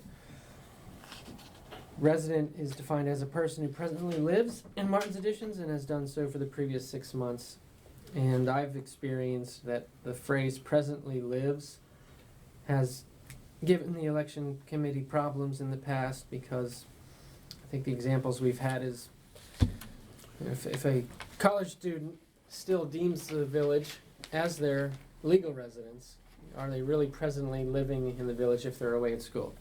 And I think we also had a hospice situation where someone was actually in hospice more than 6 months, and even though the village remained their legal residence, they weren't presently living here. So the proposal would be to strike that phrase, presently lives, and change it to resides. And the election committee has defined reside, or elaborated on what reside means in the election rules, so it can be addressed in that fashion. And to address Mr. Zelinski's comments, this is a much simpler amendment because we don't introduce the Domiciled. right, Domicile. the weighted definition of domicile. Yeah. Council's here to offer any answers. Yes. I've been rethinking that. I think that was a bad way to go.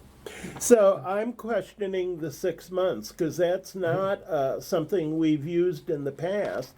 We have said, that if a resident has moved in and is here for a week, that they're able to vote.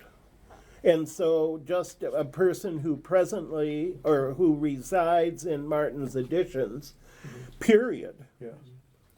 I would agree with that, and in fact, case law has said in order to impose a residency requirement, you have to have a rational basis to do so. Right. And courts have generally said the main purpose for a residency requirement is to prevent fraud, Right. prevent people from voting who shouldn't be voting. But the courts, on the whole, generally said 30 days is enough. 6 months may be too long anyway, from So a rational basis Just standpoint. get rid of that. But Can if- we, at this stage, we can just get rid of that phrase altogether. Right, it just resides in Martin's Additions, period. Yes. Okay. And apparently, it's never been enforced. Anyway, right. Anyway, so- What's the definition of resides? That's, I mean, that's where we rely on the election procedures. And the election procedures, clarify the example of a college student, which was the main focus of this amendment. And we're is there case law or other law that Well, adds to that? yes, but that was soundly rejected at the last meeting, as I introduced Okay. the idea of making it someone's legal residence, because Yeah, right. I was thinking someone should not be allowed to vote for 2 or more residences. Yeah, You we want- said we don't care. You're right, and we said we The don't more care. the merrier. Yeah, I Okay. didn't understand what you just said. So, I mean, generally at the federal and state level, you can only vote in one locality. Right, And so I was using that model to address the issue that was presented in the village in defining who's a resident. But we found at the last meeting that that was too stark. yeah. We okay. didn't really mind if someone has a second home in Alexandria and votes in Alexandria as well. As well as here, okay, So we Yeah. softened the approach and okay. we'll just go with it. Right, Any other comments?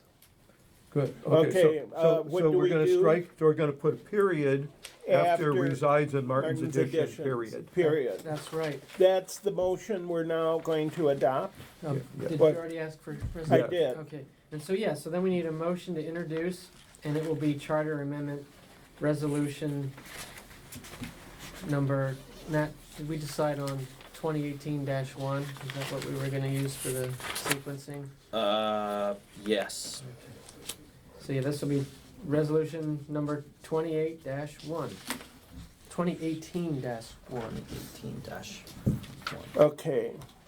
And so a motion to introduce? Yes, I will introduce 20-18-1 as just amended.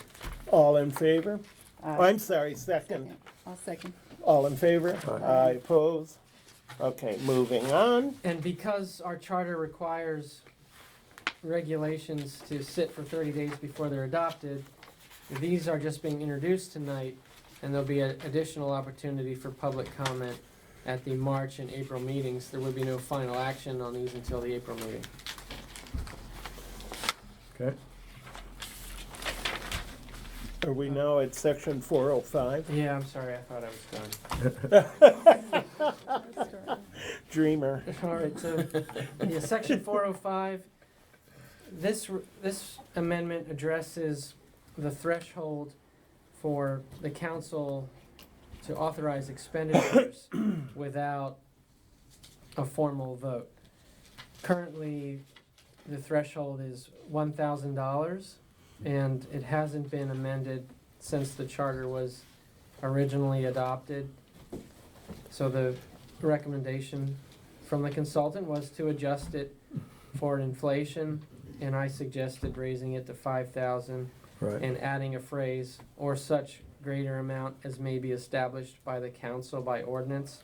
So if in the future you need to raise it again, you can do so by ordinance without going through the formal charter amendment process. Which is to say, any check greater than $5,000 requires that 3 members of the council vote on approving that expenditure. That's right, and it may be unduly burdensome because under state law, you're already not allowed to spend money unless it's appropriated in your Right. annual levy and included in the budget. And what does the rent check cost us?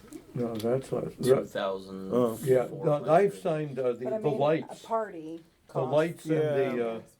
the I lights. would like to Party raise lights, that yeah. to 10,000, Yeah, I have signed checks of between, 10,000. of 8. Our The waste streets, management waste bill management, the street is higher than repaving. that every Our month. waste management bill is higher than 5. Well, Yes. there is an exception for current bills. So if it's a current bill, like rent or Waste or management, waste management, that's already exempted. okay. But- So it would be But like, you've allocated $10,000 for tree removal, right, and we have an emergency storm and a tree gets damaged and we need to remove it, and it's going to cost $2,000. Right. You have to assemble the council and have them vote on whether that expenditure could be made under the current charter. Right. So But we all this would agree raise to it raise it. raise The it to question is 5 or 5,000. 10. well, I would personally raise it to 10. Yeah, I mean, and I understand we can raise it through ordinance, but I think that it is useful for, given the kind, given the special circumstances, just like the party we had. Do you know that if that's an unusual, I mean, we've budgeted for it, but what you're saying is we'd have to approve that bill. 3 council members would have to approve it before we could pay it. Correct, yeah. I think 10,000 is reasonable. I don't disagree. I agree. I agree. 10,000? Great. Going once, going twice? Okay. Okay. So that's amended to 10,000. So we are ready for a motion. Any discussion? Anybody have any discussion about that? And I just noted one other thing that, just a stylistic. I put 5 in parentheses after the Yeah. the number 5, but it should be 5,000. exactly after the dollars with the dollar sign. Right. Right. 10,000 now. 10,000, thank you. Yes. Okay. As Not amended. 10. Right. Okay. So, motion to introduce. Charter amendment resolution resolution. number. 2018-2. Did we just do that? That was 2018-1. Oh, So okay. I move to introduce 2018-2. Okay, second. I'll second it. All in favor? Aye, aye, aye. Okay, moving on to resolution 602. Oh, this is election. 406. 406. 406. Oops. This just cleans up language. Yeah, this is just cleanup language indeed. It governs when the council must meet, and as currently written, it says the council shall meet monthly as set out in the bylaws. That's language left over from our time as a special taxing district. We do not have bylaws. So the phrase on a date and time set out in the bylaws would be stricken. The reference to holding closed session, executive sessions would be changed to closed sessions. The Open Meetings Compliance Board has explained, although the term executive has been used for decades, executive really means administrative, and administrative sessions are not subject to the Open Meetings Act. So we would just clarify that by using the term closed instead, which is more commonly used today according to the Open Meetings Compliance Board. And we would delete the outdated reference to Article 76A of the Annotated Code of Maryland. That code has been superseded, and we would just change that to the Open Meetings Act as amended without any specific statutory reference in case the statutory reference changes again. Okay? Is there any question? No. Any comments from our residents? I need a motion. This is now going to be 2018-3. A motion to adopt, to introduce 2018-3. I move to introduce 2018. Second? Second. Second. All in favor? Aye. Introduce I will. second. Second. Okay, now 602? Yes. Elections. Another important one, section 602 governing elections. So there is some cleanup. Again, there's a reference to the bylaws that would be deleted. The first substantive change comes in paragraph A. Currently, the charter provides that written nominations should be submitted to the council. The proposal is to change that to the elections committee in order to divorce the council from the election process to avoid any appearance of impropriety.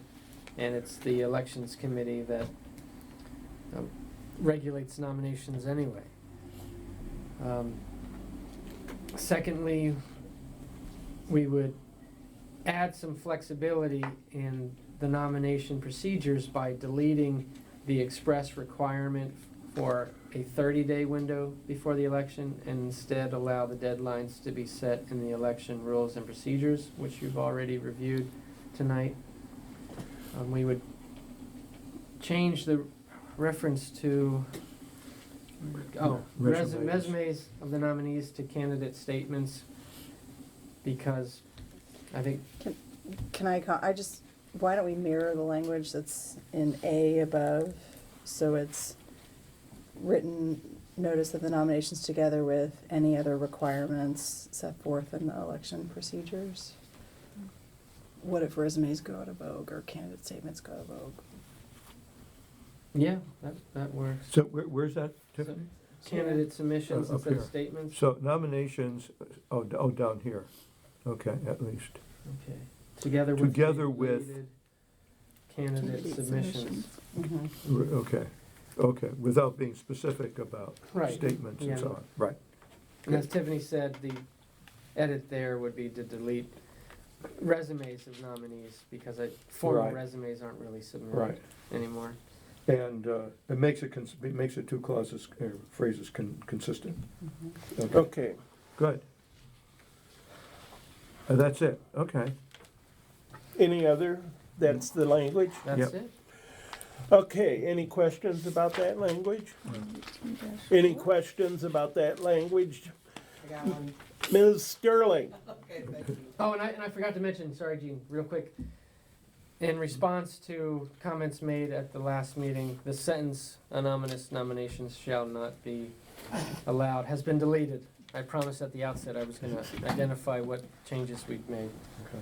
I just wondered if any other charters, any other municipalities, and goodness knows we have enough of them around here, have, I don't know if the right word is abdicated, but have given the authority to their election committee, taken it away from the council, if I understand this correctly, and given it to an appointed committee. Because I looked at other charters, I mean, maybe Marty has looked at, our chairman has looked at them. I did not see any other town that did it this way. The council retained the authority and the power in terms of kind of the overall umbrella. Ron, you understand this better than I do. The committee had the authority to sort of do things, but the council held on to it. Well, the council has to approve, well, first place has to appoint the committee, but also has to approve the policies and procedures on an annual basis. So the council makes all of the rules that the elections committee is gonna follow. It's not, the committee doesn't just get to go off and do what they want. I mean, as you can see for the 9 hours we've spent tonight talking about the various procedures, that those all have to come to the council for a council approval before it goes out. So we have not given up the review or control of the elections. Not, at least as I see it. I mean, Right, no, that's right. do you, And that- Ron, do you Well, agree? I think, Ron, Yeah. that would be, nobody else does it this way. I'm not prepared to answer that. I can't say what all my other clients do. I mean, I can certainly take a look at it. So a couple of towns that come to mind, I believe that the town of Chevy Chase, well, let me back up. I think the Martin's Additions Charter is somewhat unique in containing more procedures. Some other charters say nothing, other than there shall be an election committee that shall operate according to procedures approved by the council. I believe that's what the town of Chevy Chase charter states, if I'm not mistaken. And there, I think there is a desire to divorce the council from the process to, avoid the appearance of impropriety. I think historically in small towns, it was very common for the council to run elections. But I think there's a trend to move away from that with the state imposing more ethical standards on municipalities. Well, and that certainly has also been our goal, is to separate the council from the process, because we have council members running. Yeah. And so it would be difficult for the council to be running the elections, for themselves. Well, Okay, it I might, understand now. I mean, that's kind of a duh on my part, but it didn't occur to me that the issue that you're addressing is your concern that you have a council member that's running for office, And that's where the sense of impropriety comes to. Right, You know, if, also, yeah, I if didn't they're think that- receiving the I'm sorry, nomination and tearing it up. Right, right.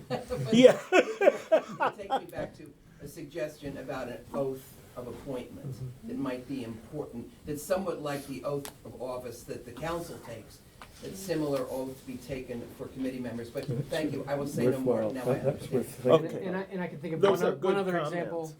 Good comment. I'd like to Garrett Park, if I'm remembering correctly, I think their charter states the council members who are not up for reelection receive the nominations and the like. to try to do But this. even there, what if you have a situation where, you know, all the incumbents are friends? And you know, there may not. They're all tearing up the sheets. Right, yeah. Or their friend who's up for We're reelection. trying to keep it clean, Gene, we're trying. No, I think the suggestion that we've heard of having an oath of office by committee members is something we should be discussing at a later Right. time. Frank? There was some discussion at your table before that I couldn't follow. What exactly does this say now? What So exactly? well, It's the Yeah. submissions, paragraph B.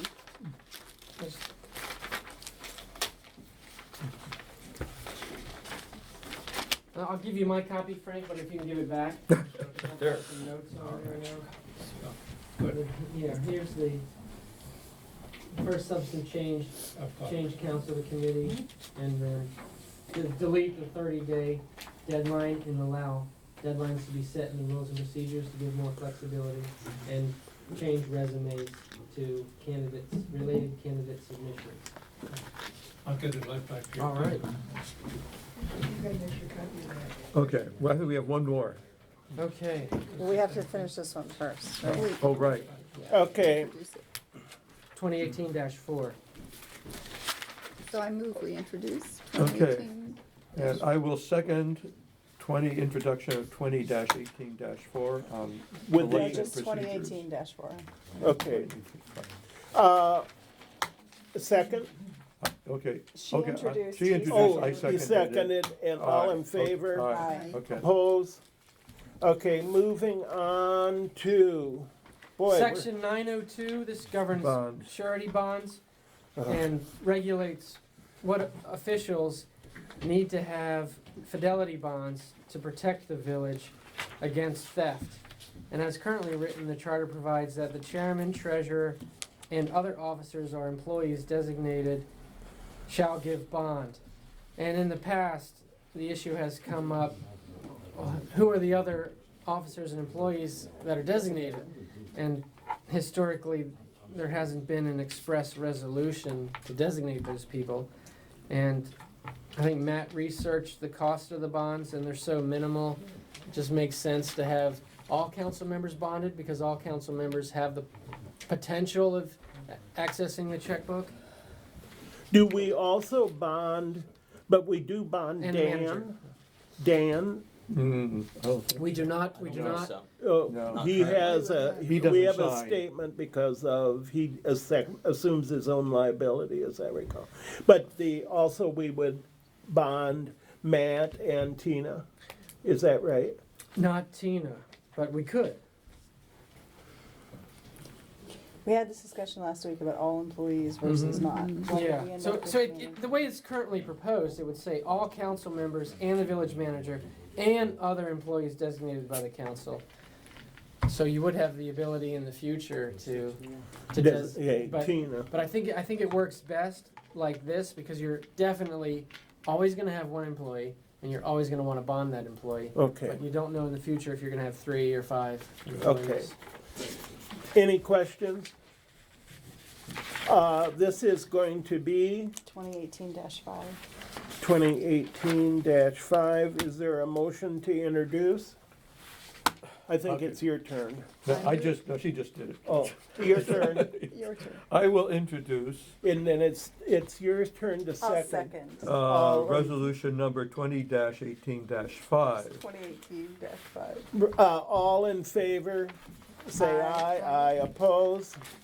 Okay, resolution 903, 903. which is gonna be 2018-6.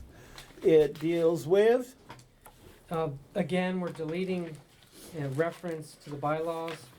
This states that persons elected to office, employees shall make disclosures as set out in the bylaws.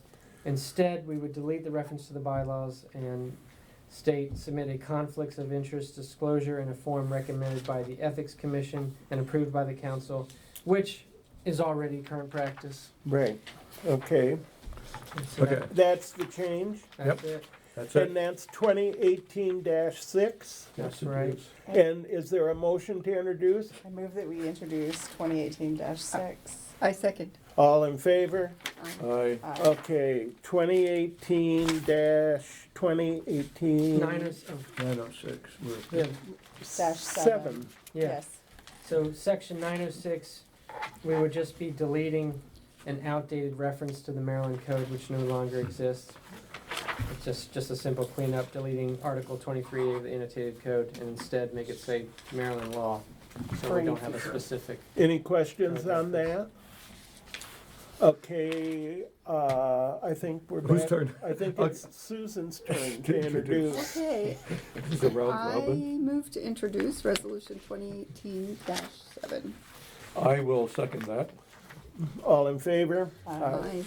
Thank you, Rob. Oh. Thank There's you. one more. Oh, there, no, Oh, that's there's it. Is there not. one more? Charter section 907. This would authorize the Where purchase is of a it? house for the village attorney. With a brew cellar. Incorporating a brew cellar. I'm hearing different terminology. I'm hearing section 903, I'm hearing resolution 903. Because There. he's referring to the sections that were The reference- But the actual thing that you're approving is the So resolution. that's resolution number 2018-1 through 7. The 1 through 7 were introduced tonight and will be the subject of comments at the March meeting and a hearing and possible adoption at the April meeting. I think that just got perpetual motion. Okay, wow, managers okay. report. All right. The first item was throughout the village. There's been a number of instances where it seems like people's recycling is overflowing, and so I just wanted to remind people that as part of our contract with Waste Management, residents are allowed a recycling bin up to 48 gallons.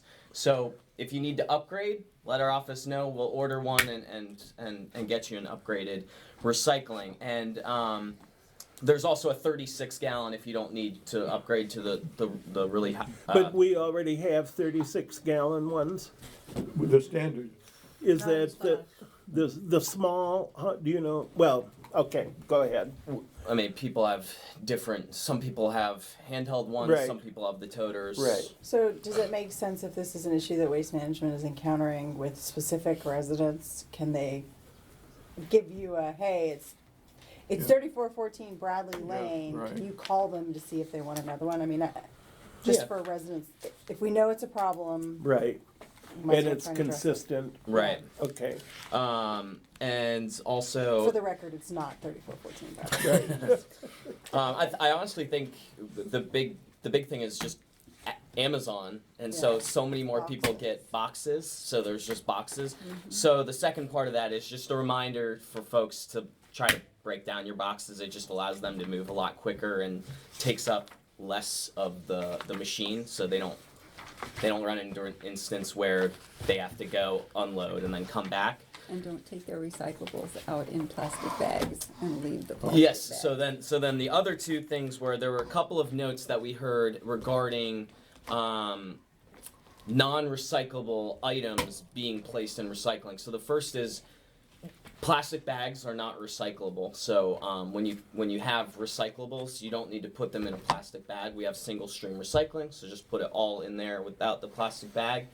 And then the other one that's come up frequently is styrofoam is not a recyclable material, so please do not put styrofoam in your recycling.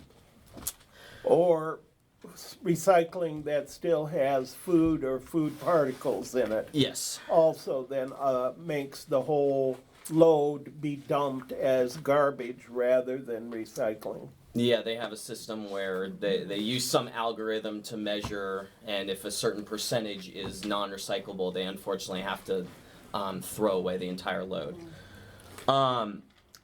Okay, so second item, our office, new furniture, so the new desks in particular will be arriving and installed on February 27th. We're also in talks with a contractor to spackle the walls where there are holes and repaint the walls where there are scuff marks, things of that nature. The wine tasting event already been mentioned, but congratulations to the Community Engagement Committee, which put on a really lovely event. We still have 16 bottles of wine, so the wine should be flowing at the celebration on the sidewalk. You people don't drink enough, I guess. We'll have to belly up. Either that or we severely overestimated your drinking abilities. I don't know. Maybe we should bring the wine to the next council meeting. That's an option. Yes. 16 bottles. Yes. Yes, I think something like 7 reds, 6 whites, and a champagne. Anyway, We've had a wave of applause from the seats. moving on. We are in discussions with getting Tree City USA recertification, and we actually are also in talks. There's a plant award as well that we are eligible for. Which we will probably be getting, we just don't know what so-called level of award we're getting. Because of all the work that we've done in terms of maintaining trees, replacing trees, being very conscious of the tree canopies, that qualifies us for, it's a Maryland award. It's not a federal thing, but it's a Maryland award and it's quite nice, and that should be awarded, if you will, in March. And then we'll find out at what level we will be. But we will either be at the very top level or the second level, which I think is really nice. Okay. Just sort of skipping a couple of items because they've already been discussed.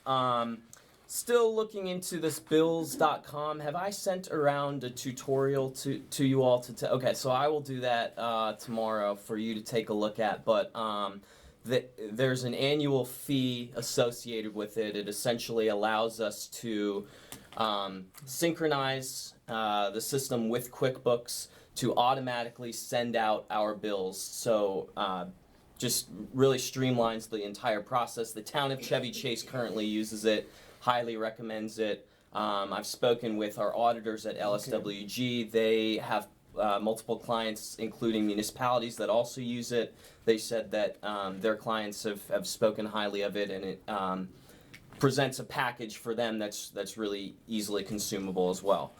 So I'll send out that tutorial. Okay. The big item I wanted to talk about was the GIS system. So we have received a couple of bids. I've attached in tab 9 the 2 bids for the 2 companies that we narrowed it down to. And Doug and I are both recommending that the council, that the village contract with CNA Engineering, which is a local firm. Throughout the process, they were the most responsive. They have very good recommendations, whom I've followed up with. And we've already talked about the budget amendment that would be needed for that. I don't know if there's anything that you wanted to add, Doug? No. Okay. Our waste management contract is also... One question on Sorry, that. yes. So 27 for this year, and then annual maintenance. Yes. I just want to make sure it's on the record somewhere, you don't have to. So there is, it would be essentially the same, this recurring, the third fee down, so $3,300. Is an estimate for the annual. They actually do have a separate item that is not listed, but they estimate it will be around that number. Okay. So that's in the ballpark of what we would expect if we wanted to do it annually. I think with AMT in the past we did it bi-annually. I'd like for you when guys to they have a came. recommendation on that, just so that once we get it up and running, what do we need to do so Okay. that it's a system that's usable and we don't have this 5-year. Right. 5 years where nothing goes in, and now that AMT isn't responding at all, I mean, okay, moving on. So waste management, I put together an RFP. The question I had on that was, is an RFP the most appropriate way to approach this contract? Or would an invitation to bid, which we've done in the past for trash and trash collection and recycling, given that we probably know exactly what service we want, so or perhaps we don't and we want to leave it more open-ended. So I wanted to throw that out there if we So feel just good the- about. The definitional difference, and Matt and I talked about this the other day, so I'm glad RFP, you're asking for proposals to solve a problem that you may not know how you want to solve. Invitation to bid is, this is exactly the service that I want you to do. And this is what we want. It's That an is his question at invitation to this time. bid. Okay, great. And Susan and I were also talking about, do we also want to inquire about waste management's capabilities or any bidder for composting? This has come up before, and some people have said it's a real mess. I think you said you end up, what, you're shaking your head, that it ends up with stinky stuff, rats come around.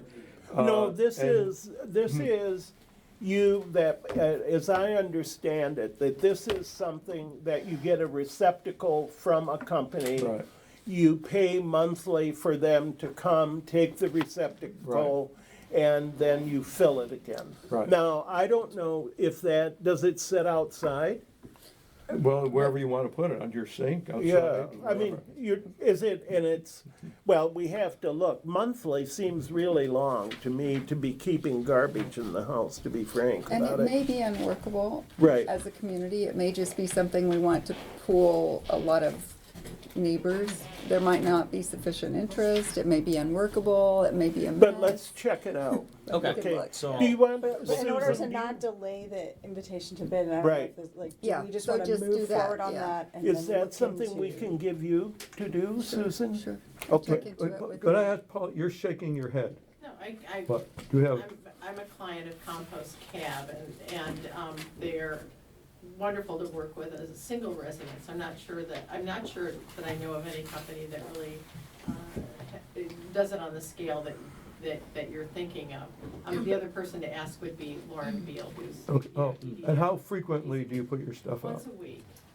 And do they provide the container? Yes, they provide the container, they provide biodegradable plastic bags, and And do they lure lots of DC wildlife? do they Do they lure- lure wildlife? Not at all, they No? keep it Oh, away. that's So good. home composting is a rather Messy. daunting, Yeah. messy proposition. Oh. That, that I think a lot of people who've tried it a lot of different ways have ended up having significant rat issues. So this is one way, at least, we've been able to get around it and still. So can I ask how much you pay for it? Yeah, we pay about $8 a week for it. In So, exchange for the service, we get a couple of bags of leaf grow every season. So spring and fall. Some worm casting. And Do some they- worm casting. So, it's not inexpensive, but we prefer to take care of our organic waste that way. but that company that you know of does not do something village-wide. I'm not sure that they do. I don't know of any Well- company that does, so. And we'd have to find out how many people would actually be interested, because I think It's that's, not for everybody. Doug- Yeah. And I think Doug also has a that comment. what was raised before is that not everybody necessarily understands what should be put in the bins and why and how, and so that's what usually leads to if people just start throwing, oh, this is compostable, then that leads to some of No, the. and there's a lot of wishful thinking, so, yeah. There's a company currently operating in the town of Somerset. The There are a couple of different The firms. council facilitates but doesn't directly contract with the okay. provider. And that may be what Doug- we Doug wanna got do, I it. think that's People in probably. Somerset use it. And they, Yeah. and they This might have, company. there might be different models, this is just the model that I'm familiar with. Okay. Well, I'm willing to check into it. I think it's a nice idea. Yeah, I was gonna ask whatever other villages, and so you said Somerset, other places that use it. I can get you the name of the Somerset company. Okay, can we move on? Yes, so the next item is the village sign. Tiffany had an opportunity actually to go and check out this particular company. Two of, I think, was it two of their signs up I or only just- got to see one, just the one other of one was them? in the condo Up Baltimore way? Well, Oh, okay. That looks enclosed nice. space. Okay. So I just following Matt's directions, went up there, took a couple of pictures of the signs. Noticed, the benefit here is it has a, wood look. The design question, et cetera, would be there. It would be less maintenance. He did an analysis for us on timing. So, the recommendations are good. The product is. So is the recommendation to use the same format as the present sign, or is there?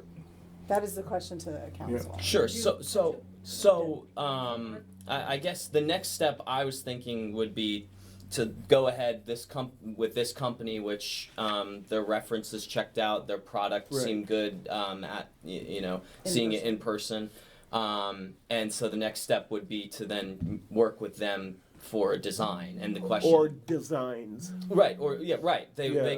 could provide a couple of different proofs, or if we just wanted them to mimic the one that we have now, or that would be sort of an artistic choice. But that's the next step. Okay, let's go there. Okay, a couple of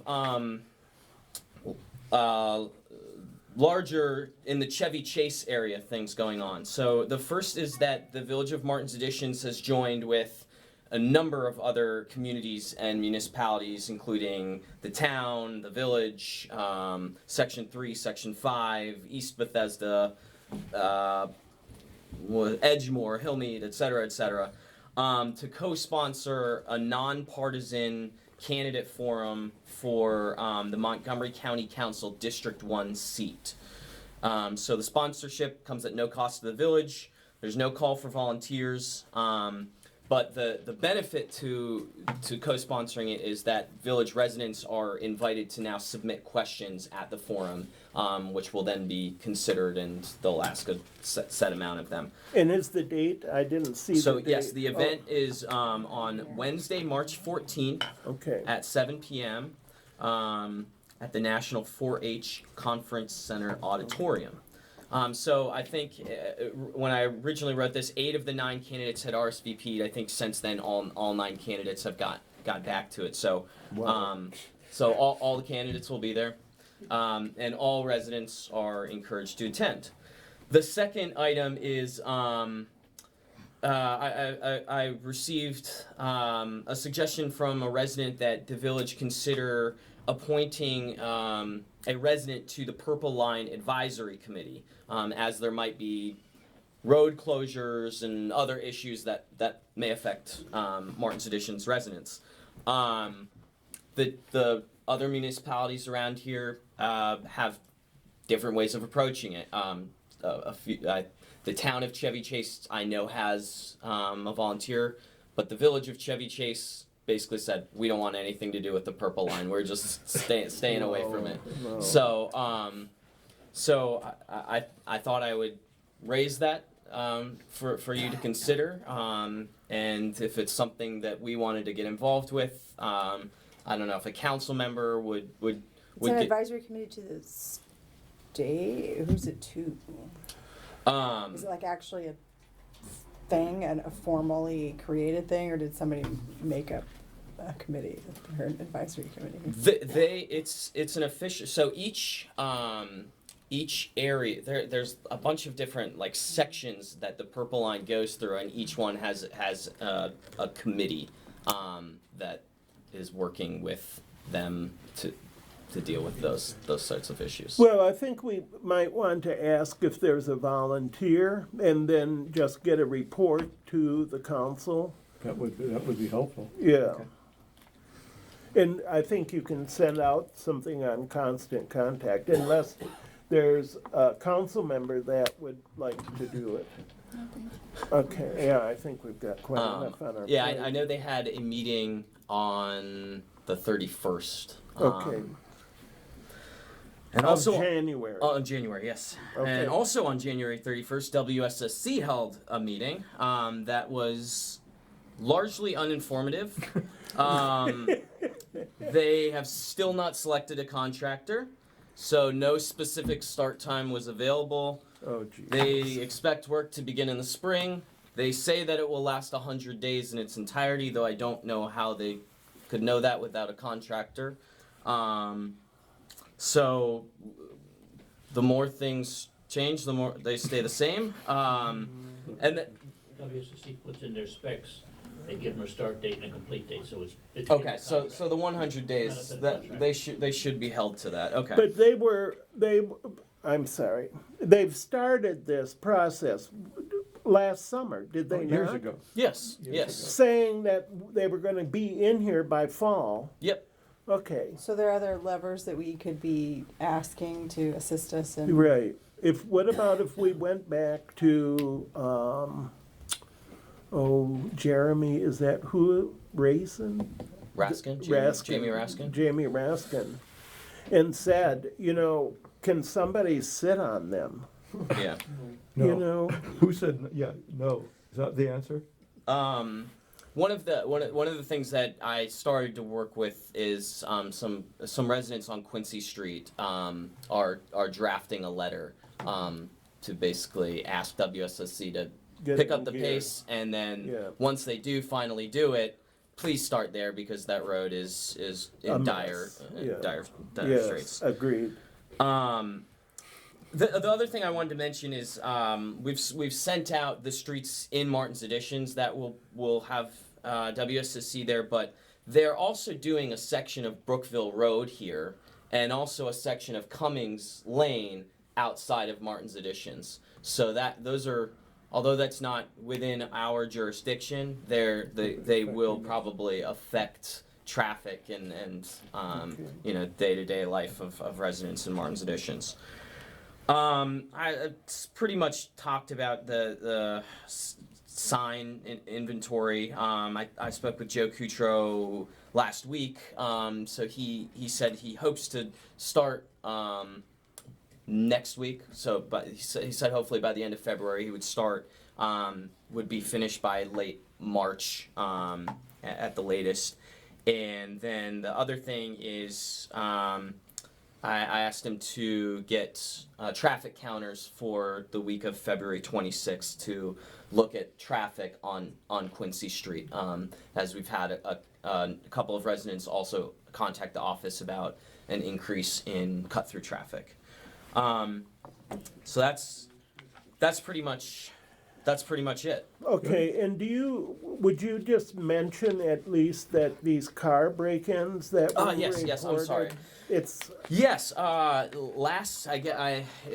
as the seasons change, I think this usually crops up as we get our first kind of warm days of spring. But last night there were probably in the neighborhood of 5 to 10 car break-ins in the north end of the village between Taylor Street, Dellfield, Chestnut, Thornapple. One resident on Dellfield actually caught the person on their Nest camera, so I don't know if anything will come of that, but it was two people just going around checking for locked doors. If they were unlocked, they moved on. If they were unlocked, they would steal the change in the console and anything else left out. So I've informed our police officers. They said that they will be doing more plainclothes routes around here for the next couple of weeks at least, and just making sure that any resident that does happen to, even if nothing is taken or nothing of value, please still report it, because although we have our own police officers that work 5 hours a week here, we're also within the purview of Montgomery County's police. So they allocate their resources and their patrols based on statistical analysis of where crimes are actually happening. So if we don't report them, they don't know they're happening. And we get less patrol. And therefore there's less of an incentive for them to send patrols around this neighborhood. Last night, 3 o'clock in the morning is when he said that in the dead of night. Yeah. Okay, good report, ma'am. Okay. Any other comments? Yes. Hi, What Paula you're- Goldberg, 3410 Bradley Lane.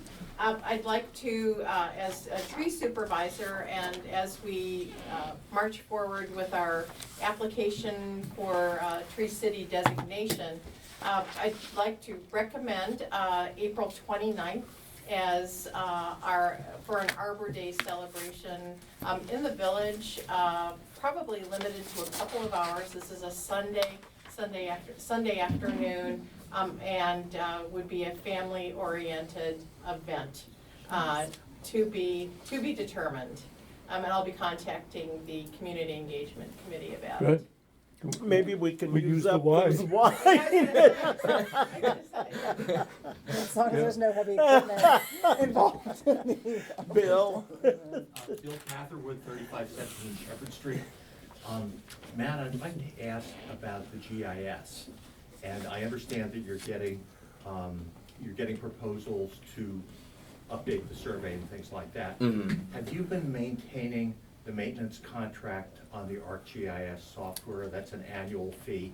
Yes, the Esri ArcGIS. Yes, we do update that and pay for that service every year. We just haven't been working with AMT specifically for them to set new points throughout the village. Understood, because we found in the past that if you let the maintenance lapse for a year, you have to rebuy the license, which is significantly higher. Gotcha. Right, no. Okay. Thank you.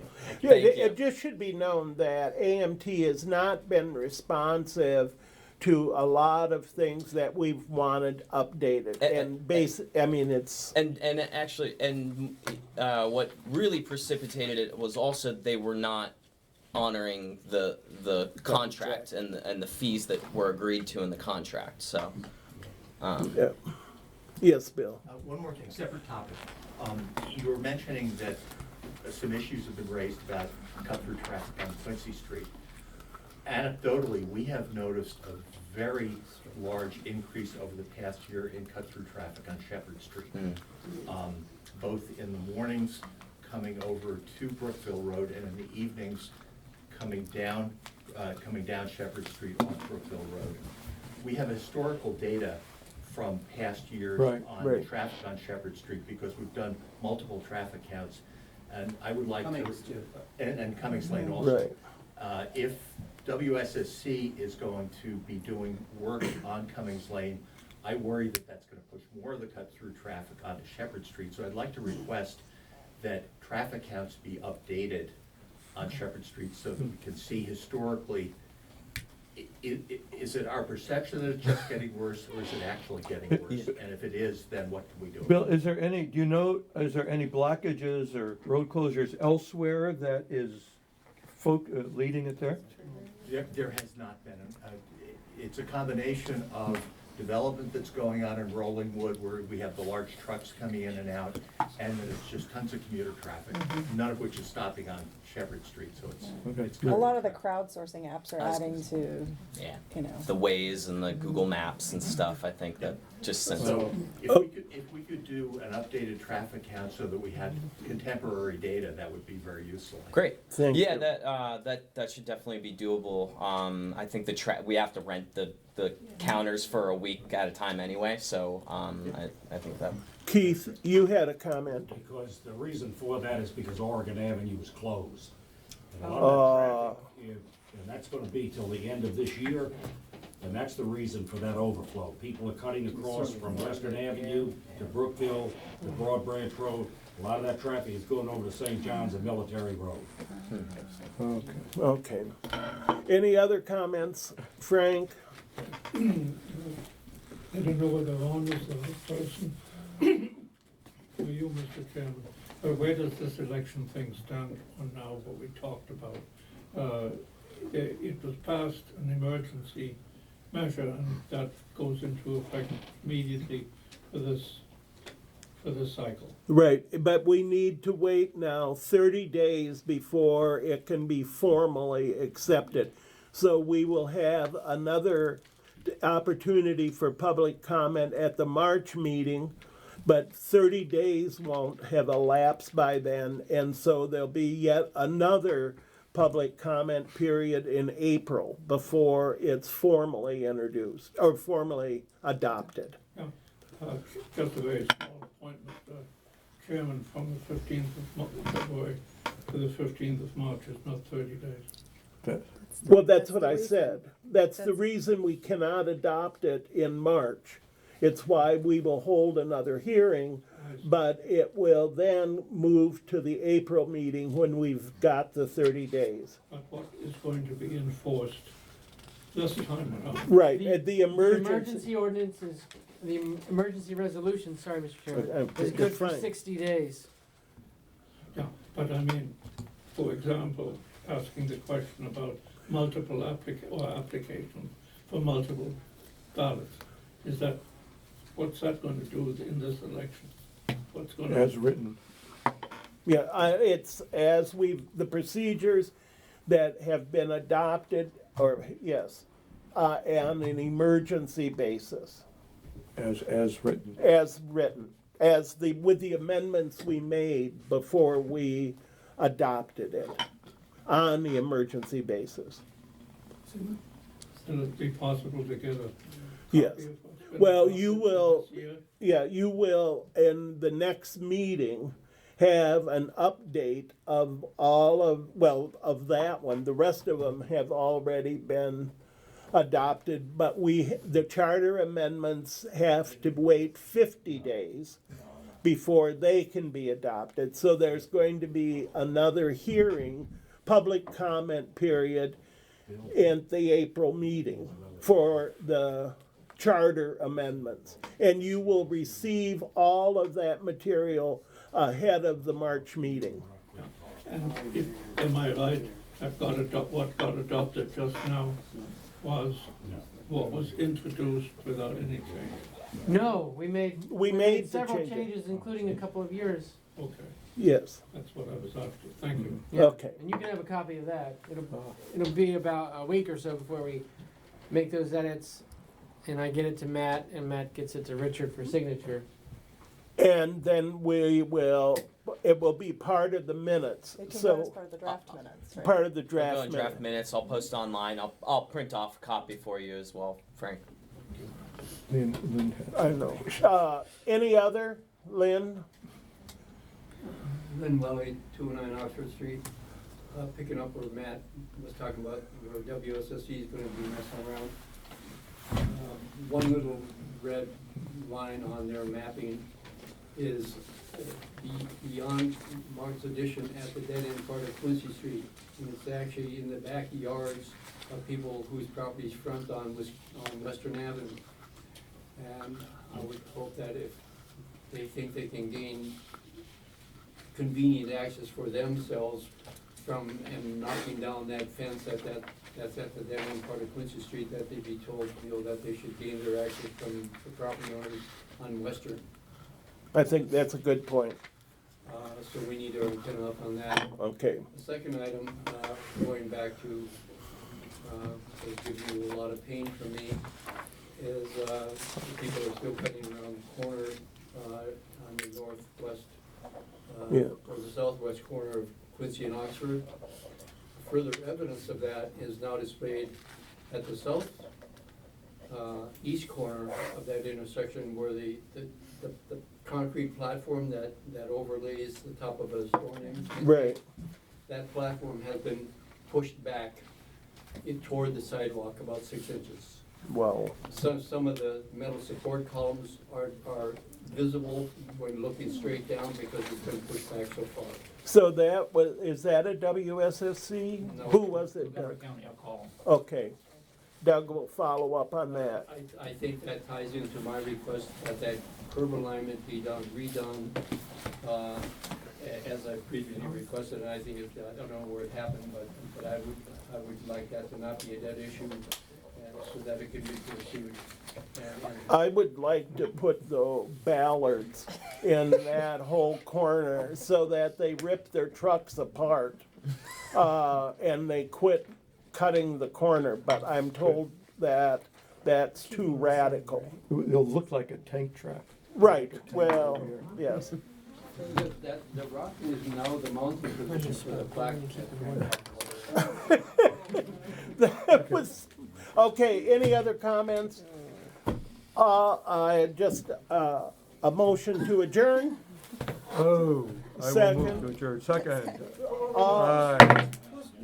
Motion second. I second. Thank you all for